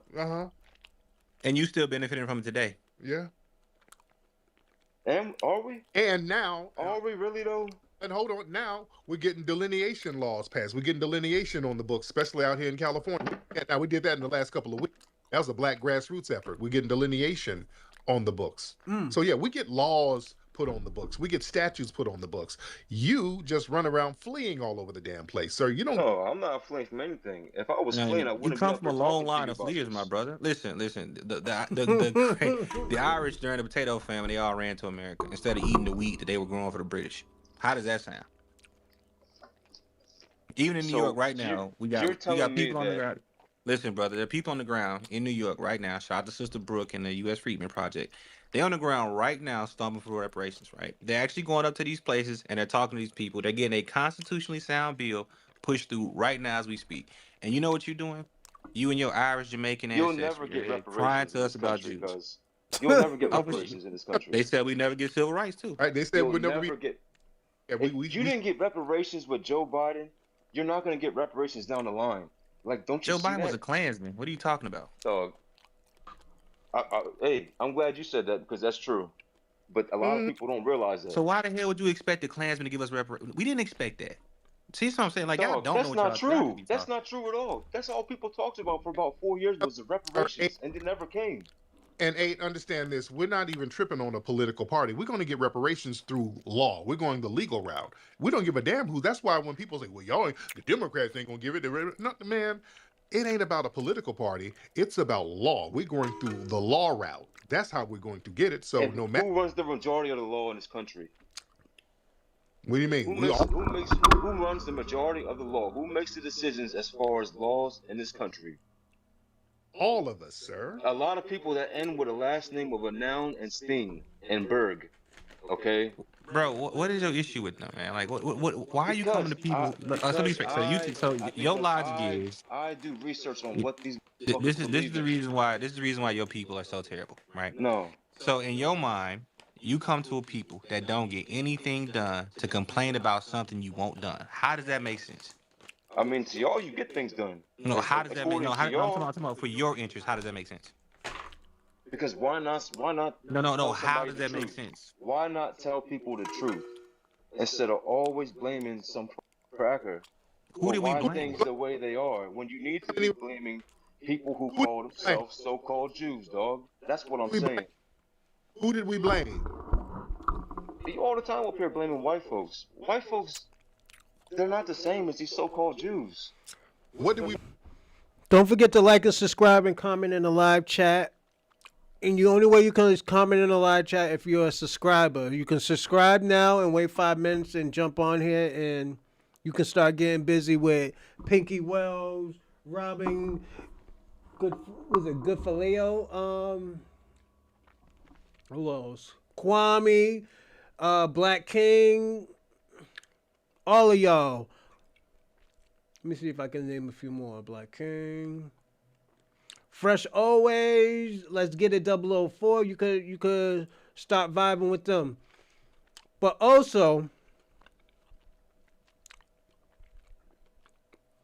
you can also if you want to donate to the platform, there's Cash App. There's Super Chat, there's Cash App, and there's Venmo that I just put up. Hit the link. Definitely you could give a donation. I will get it. And salute. What? What do we blame them for? For how things are. What? Nigga, listen, You don't blame them for how things are in this country? You don't blame the whites for how things are in this country? One second, sir, right? We are a people that was served a grave injustice by this government. We then went to that government and say, hey, you guys did something unjust to us. We need justice.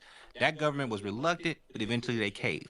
We went to the people that did us wrong. Now, have you and your people gone to the British and say, hey, you guys did us wrong? The British are ran by the Jewish. Oh, here we go. Go to them and tell them. Go to Tel Aviv. I can't go to another country. Exactly, because you're not like us. I can't go to another Go country. back home. That's your ancestral land, is it not? I can't. That's your ancestral land, is it not? I can trace my ancestry to the 1700s. You know what I'm saying? I can't. I can never leave here. I'm stuck here for the rest of my life. So basically, sir, you're a homeless failure. You can't go back to your country of origin. A homeless failure. No. You want to bag your us? Okay, let me get my If you sister Brooke think up here. that No, no. doesn't bother me. That doesn't. I just have a couple of questions, hon. You said you're from Jamaica. No, I'm from Jamaica, here. I'm from here. yeah, your family's Jamaica. Why aren't you concerned about all of the people in Jamaica with no roofs? And the fact, I and you want to talk about, wait, hold on, sweetheart. You want to talk about us and our involvement with Jews, but your president was just in Israel on his knees. I hate it. What do you? I don't support that shit at So all. you have At bigger all. fish to fry, sweetheart. I don't understand why you're here in our business. Your entire, just Because about your I'm entire lumped into the island same does group not as you, have regardless if you roofs. want to No, you're accept it or not. not. No, Yes, I am. you're not. Yeah, You I should am. be concerned about the people in your lineage because that's all we're concerned about right now. Okay. But you're not.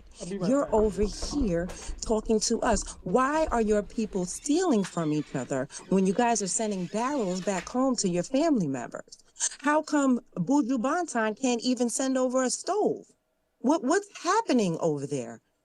Your president, It's ran by a communist he's country. going everywhere on his knees. He was just in Israel on his knees kissing Ready to the suck some wall. Jewish dick. Yeah, just like the same people in So this country. go deal with your brethren, your sistren, and stay out of our business. It's none of your business. It doesn't matter what we Oh, it do is my or who we business because consort I'm lumped with. into the same It's group as you. none of your business. And as I'm lumped Daniel into the says, same group as this you, whether is you want to why, admit it or and not. as Daniel said earlier, this is why we delineate.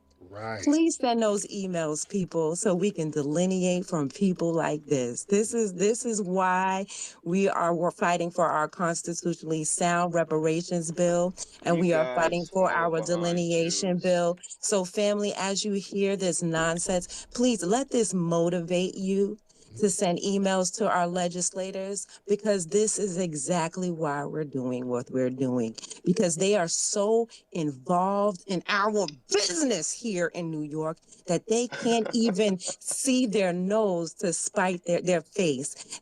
His homeland is currently in shambles. Right now, there's some strange disease in your water in Jamaica that the people are suffering from. Your president is more occupied with Israel than they are with his own people, but you're over here in our Something like business. here, right? And with that, oh no, we're concerned with our business. That's the difference between you and I and all the rest of us in this room. We're concerned with our business. We're doing what we have to do, but you got your nose in our business. And I'll land there. So Thank you so much, Tariq, for letting me speak. And family, send those emails. Send those emails right away. Thank you so much. That's how we do. We ain't over here copping pleas. ain't nobody cop no plea. What the fuck is you talking about? Dude, Nobody copping no plea. we ain't y'all ain't gonna get no reparation good to you. You're Yeah. not. You're Don't bring, not ever gonna get them. You're don't never project, gonna get them, dog. It's a pipe dream. It's yeah, never gonna happen, dog. don't project your failure onto us, sir. You're the No. in failure. You come from a Oh, failed lineage. I'm the failure, Yeah, right? of course. I'm the failure. You're the one who What? had to come under us. Your bloodline is the one that sold you to these fucking Jews. All right. Us, sir. You had to Your come, bloodline is the same one that sold you to these fucking Jews. All sir. right. Bloodline is a fleeing bloodline. You had to get And on the your bloodline is a bloodline of slaves and weak-minded people. Bro, what you don't What know are what you you're talking talking about. about? If you want to go there, I mean, your what you bloodline is a bloodline of slaves okay? and weak-minded people You who too. rely on Jewish influence to get what you want in this country. You That you too. don't want to see that. You Just too. for the same reason you kill your babies because Jewish people tell you this is what you do. This is what you can do. It's your right. Kill This your how stupid you bloodline. is. This how dumb you is. Kill The your Catholics, bloodline. the This is who Catholics you ran the follow slave trade. You behind. know that, right? This is who you follow behind. You follow H, you know behind that, right? Jewish ideology. That's what you follow behind, cuz. H. You realize it was the Catholics that ran the slave trade, right? No, it Yeah, wasn't. it was the Catholics. Dog. The Pope sanctioned it. That's what happened. So just like in school, when they all True try or to tell false? us the same way they try to tell us in Bro, school like, that Christopher you know what? Columbus was This Spanish, is but why he y'all was don't really get shit Jewish. done. This is why y'all don't get shit What? done in y'all countries, bro. Because all y'all do, y'all go off bad information. Y'all don't know what y'all talking about. And then once y'all get a dumb idea, y'all stick to that idea regardless if it's not working or You not. know, See, you the follow reason why we behind so you. successful, The minute you realize that you're following behind the wrong person, Oh, we're not following you'll behind be anybody. better off. because You'll now be you better off. looping. He's doing the same thing over there. Okay, thanks, Dan. We're gonna get him out. I thank you, thank you, Eight, because all you're doing is saying the same thing. You've been defeated verbally, psychologically. You're just repeating the same lies. Family, just like our good saying, and shout out to Brother Dan, shout out to Sister Brooke on why delineation is so important. Family, we can't unify with that. We don't need to unify with everybody. All that means we got to be unified. We all got to stick together. The hell we do. What are we going to do with him? What the fuck are we going to do with him? A failed tether. That's been the problem. You want to know why we ain't been getting shit done? This has been around us. Mm-hmm. That right there has been around us. The minute we try to get something going on, man, we don't need no reparation. We need to just stop tripping. Leave these white people alone. We need to just work hard, man. Hey, that's a pipe dream. We ain't going, and that energy is around us, and we're like, oh man, all right, whatever. We might as well chill out. For the longest, I don't know why we didn't stop to say, hey, nigga, where you from? That's all we had to start doing. Why you think they get so offended when we ask them, yo, where's your family from? Where's your family from? Because they know they're not supposed to be in a part of this conversation, you know? Oh, yeah, absolutely not, man. He'll probably bring a fucking hyena. No, this nigga might bring monkey knuckles to the fucking, roasted monkey knuckles to the fucking cookout. Keep that nigga over there. Keep that nigga over there. You know? A decade ago, we got back to that. We got back to the old school screening process of saying, hey, where are you from? Because that's part of foundational Black American culture. When we were growing up, when you brought new people around, your mom and them, your dad, hey, babe, where you from, babe? People would need to know where the hell you were from. Who are you? Whose child is this? Baby, what church y'all go to? Who's your mama now? Where I know you from? Where I know your mama from? You would force yourself to know who the hell this person was. That was a thing in foundational Black American culture.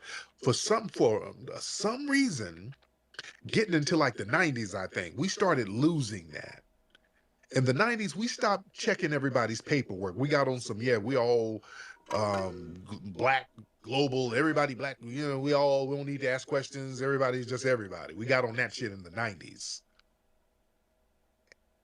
And that was a problem.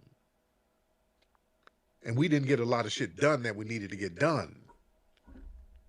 But really, during the whole Black Lives Matter movement, we start seeing weird behavior going on. Yeah, you could call in convo.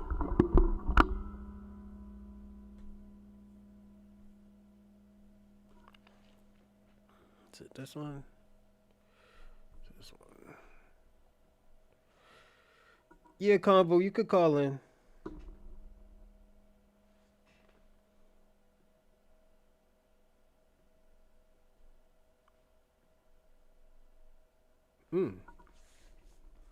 We hitting numbers fast today.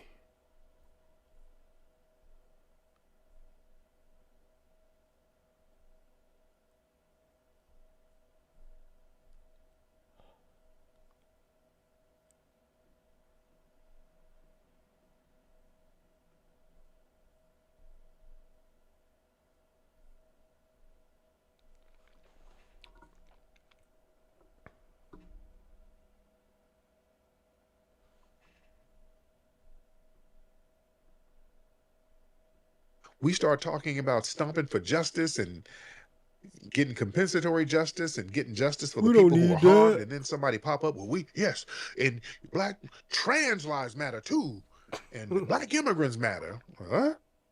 Fuck you from? from? We immigrants. Well, a dude just got shot. The hell immigration got to do with this? Where are you from? Whose man is this? we started asking questions because we said, wait a minute, these people don't really sound familiar. This don't sound like our lineage. Where are all these weirdos coming from? Whenever we're talking about getting things for us, all of a sudden some fool jump up talking about leave the white people alone. Nigga, where are you from? Where your mama That's from? Black King. No, That's it Black don't matter. King. We all black. When they start getting defensive, why are you defensive?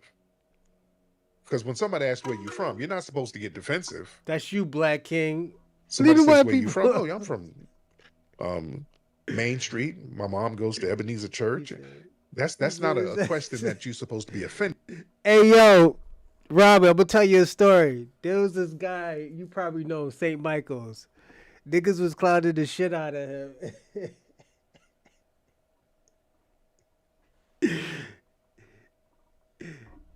Here comes what's his name? Here comes Black, what's his name? Black King. Leave that white man alone. He didn't do nothing to nobody. That white man didn't do nothing to you. He spoke his mind. It's freedom of speech. This is America.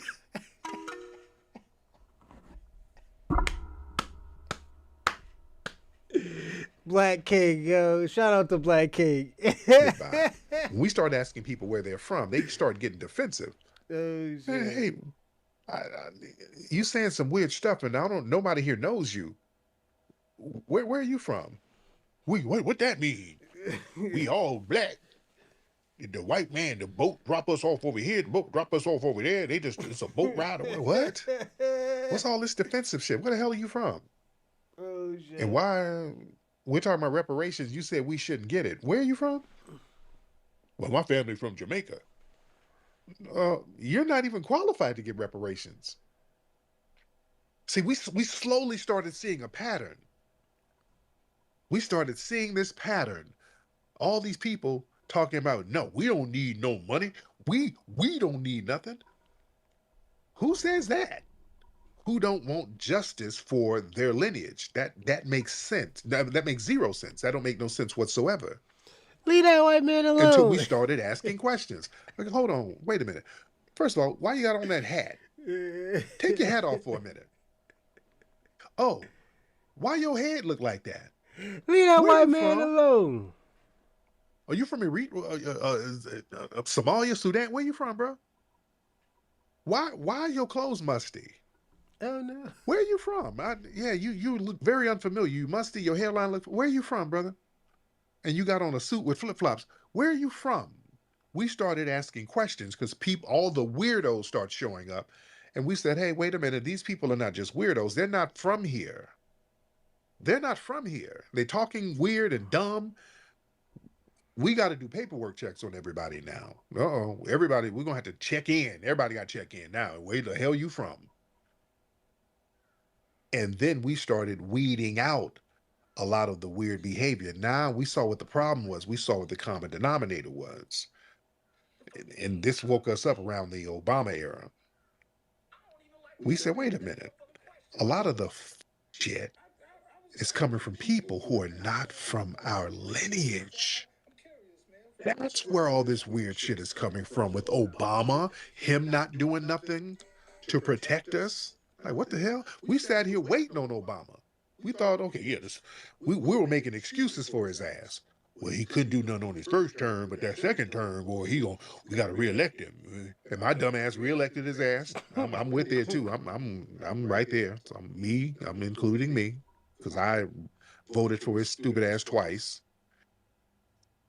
But if you notice, go back to 2016. I'm on the Breakfast Club. I was calling his ass out when he was still in office. I was like, Obama, man, he didn't do shit for us. Y'all go back and listen. I've been on this. Go back and listen to the first Breakfast Club. I don't know if it's the first. I've been on there a few times. But nigga, that was your 2016. I went in on it. Nigga, that was your first and last.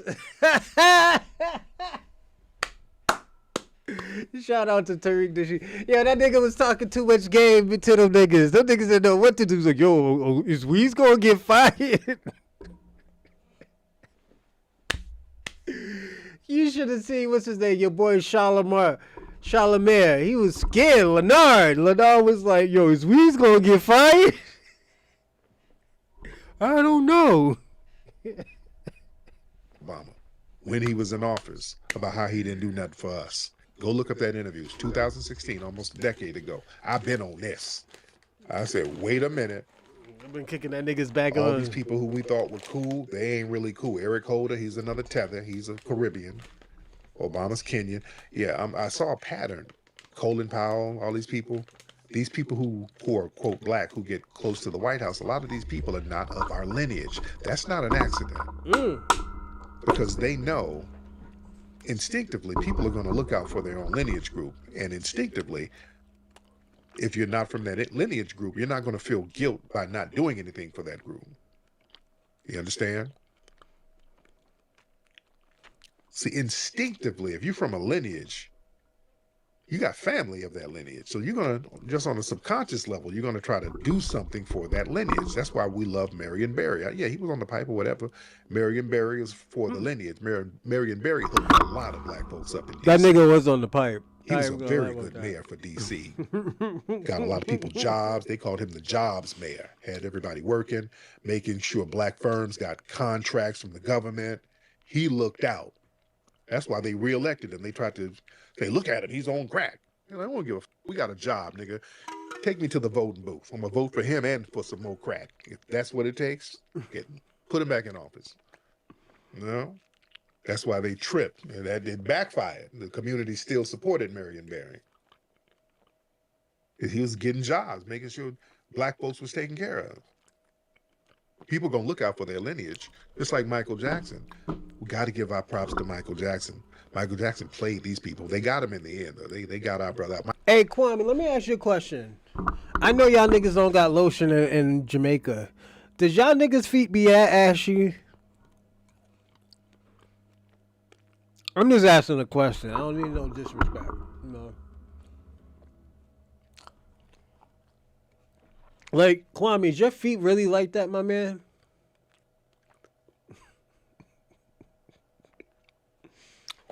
That nigga Kwame. That nigga. The fuck? I just want to know, is your feet that ashy, Kwame? Michael Jackson played the shit out of these people. Michael Jackson was about that lineage business. Oh, Michael was a rider. I wish y'all understood how much of a rider our good brother Michael Jackson was. That Jackson family, that whole family, they're riders, man. I saw Jermaine Jackson at a damn Farrakhan rally one time. Chilling. But Michael looked out for foundational Black American artists who got railroaded and scammed. He gave them their publishing back. Sly Stone, Little Richard. When he got that big old deal from Sony, he went over to Tommy Mottola's heads and went over there to Japan and cut the deal directly with Sony. They were so pissed. They hate when we have that kind of influence, because that's what we do as foundational Black Americans. We use our influence and we help the group.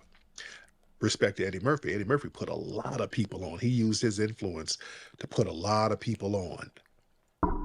But our good brother Michael, he went over there and got that deal with Sony, took over. Michael was about to buy Marvel. I talked about that before. He was about to buy Marvel. And even when he got that, because people talk about, well, Michael got the Beatles publishing. He got everybody's publishing. Everybody who was under Sony, which was damn near all the major labels over here. It wasn't just the Beatles. He got everybody's publishing. And, Eminem, he had Eminem's Deion publishing. Cole, he was on the on Drink Champs talking because Deion. That nigga has Eminem's publishing. Eminem was talking shit about him, but that nigga's boss was Michael Jackson. Cole, the comedian, he's cool with Paul McCartney. And Deion Cole said Paul McCartney was talking to him, and Paul McCartney fell out with Michael because Michael got that publishing and didn't break him off nothing. Paul McCartney was like, you know, I want Michael to give me a little something from it. I wanted Michael to give me something. Give me a little bump. Give me something. And Michael was like, no. Michael was like, nope. He's like, really? You can't let me hold something? This is business. Michael didn't give him shit. But Michael was giving all these other black artists their publishing. That boy, Paul, fell out. Paul was heated. And I don't blame Michael. The hell am I give you something for? You white. You white. $1 million right. worth of whiteness, Nobody man. beat you out of nothing. They beat my people out of money. I'm going to make sure they're good. What is you talking about? You were pissed off at Michael. Shout out to Michael. Yeah, Michael. That's what I'm talking about. Instinctively, you're going to look out for the lineage. You're going to look out for the people who paved the way for you instinctively. That's why they don't like us in certain positions of power like that, because we empower the group. Facts. You understand? We empower the group. We're going to make sure the group is fine. That's why they try to get these other artists and other people to be replacements for us. Why do you think they try to push these Afro beats artists and all that shit? That shit is trash. They know when we get some notoriety, some access to influence, if we're from the lineage, we in Eminem's catalog too. He did. He owned Eminem's catalog too. You never heard of that, Kwame? Yeah, he did. When Eminem started talking that shit about Michael Jackson, he didn't fight him with lyrics. He fought him for his fucking catalog. That's why, if you ever notice, Eminem didn't really... let me ask you a question. If we ever notice, Eminem hasn't put out a lot of albums. He put out a good 8 albums, 9 probably. Give me a second, Kwame.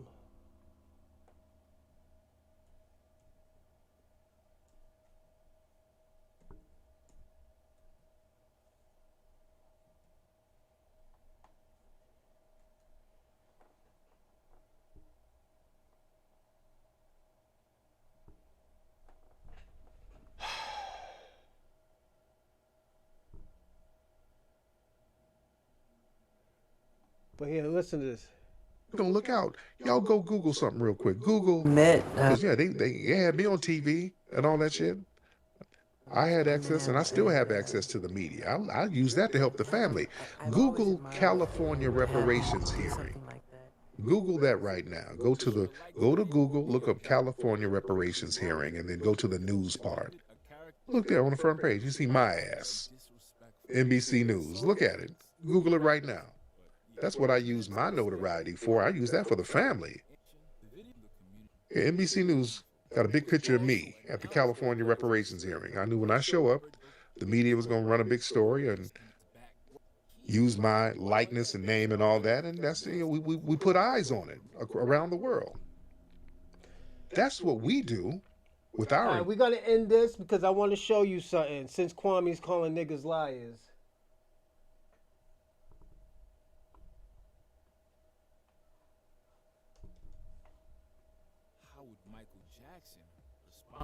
Oh, he responded in good time. The Purchase. 3 years later, in 2007, Jackson's company Sony ATV purchased the publishing company Famous Music for $370 million. This purchase meant that Jackson actually owned all of Eminem's back catalog until his death in 2009. For those who aren't in the know with the inner workings, we didn't hear that.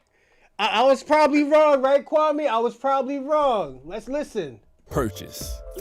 In other words, he didn't apologize for that. Not at all. That definitely wasn't how Eminem rolled back in the day. So then the question became, how would Michael Jackson respond? Oh, he responded in good time. The Purchase. 3 years later, in 2007, Jackson's company Sony ATV purchased the publishing company Famous Music for $370 million. This purchase meant that Jackson actually owned all of Eminem's back catalog until his death in 2009. For those... And we got him! We don't get in arguments with niggas. We own this shit. We got him! The fuck I look like arguing with this type of nigga? That nigga still don't got no Michael Jackson money. Where in Cuba, nigga? All I know, Michael Jackson was out here owning niggas shit. He was Debo before Debo. Or he was Big Draws. That's who that Debo character was inspired by. Big Draws. If you don't know who Big Draws was, I believe it was Big U.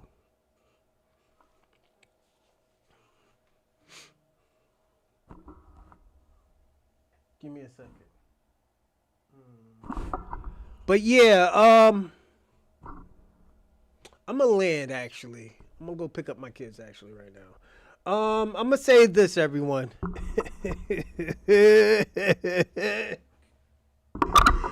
Shout out to Kwame, always fucking lying again. That's why he ran away. You know, Kwame's always running away.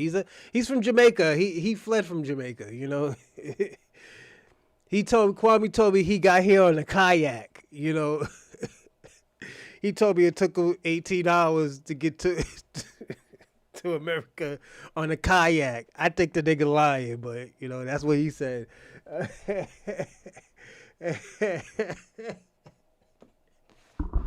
But anyways, I'm going to say this. The white supremacists, they're about to be flatlined, man.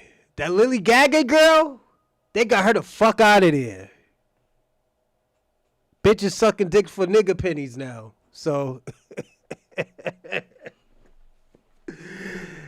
Adam B, don't be surprised if you catch her in the strip club shaking her little doodle maker, my nigga. But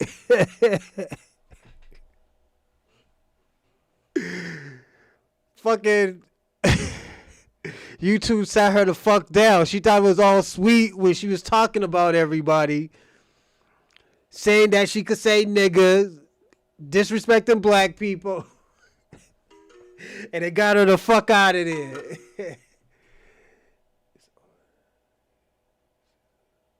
No, you didn't hear it, huh? So your buddy Kwame told me that Michael Jackson did not own Eminem's catalog. I told him he did, and I had to show him that Michael Jackson owned his catalog until he died. So, who I think is the rap god? Oh God, probably Ice Cube. West Coast wise, it's Ice Cube. Ice Cube body the whole fucking label. They haven't been ever since. They haven't been right ever since. Yeah, niggas love Tupac, but yeah, this nigga bodied the whole label. He killed the whole label. You know.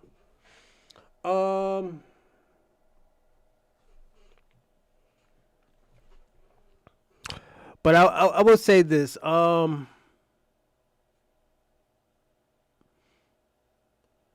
It's weird, man. The black diaspora it's dying out. They've been surviving. I'm gonna be personally honest. I believe they've been surviving because black Americans hasn't been falling back. I mean, because black Americans haven't been fighting back.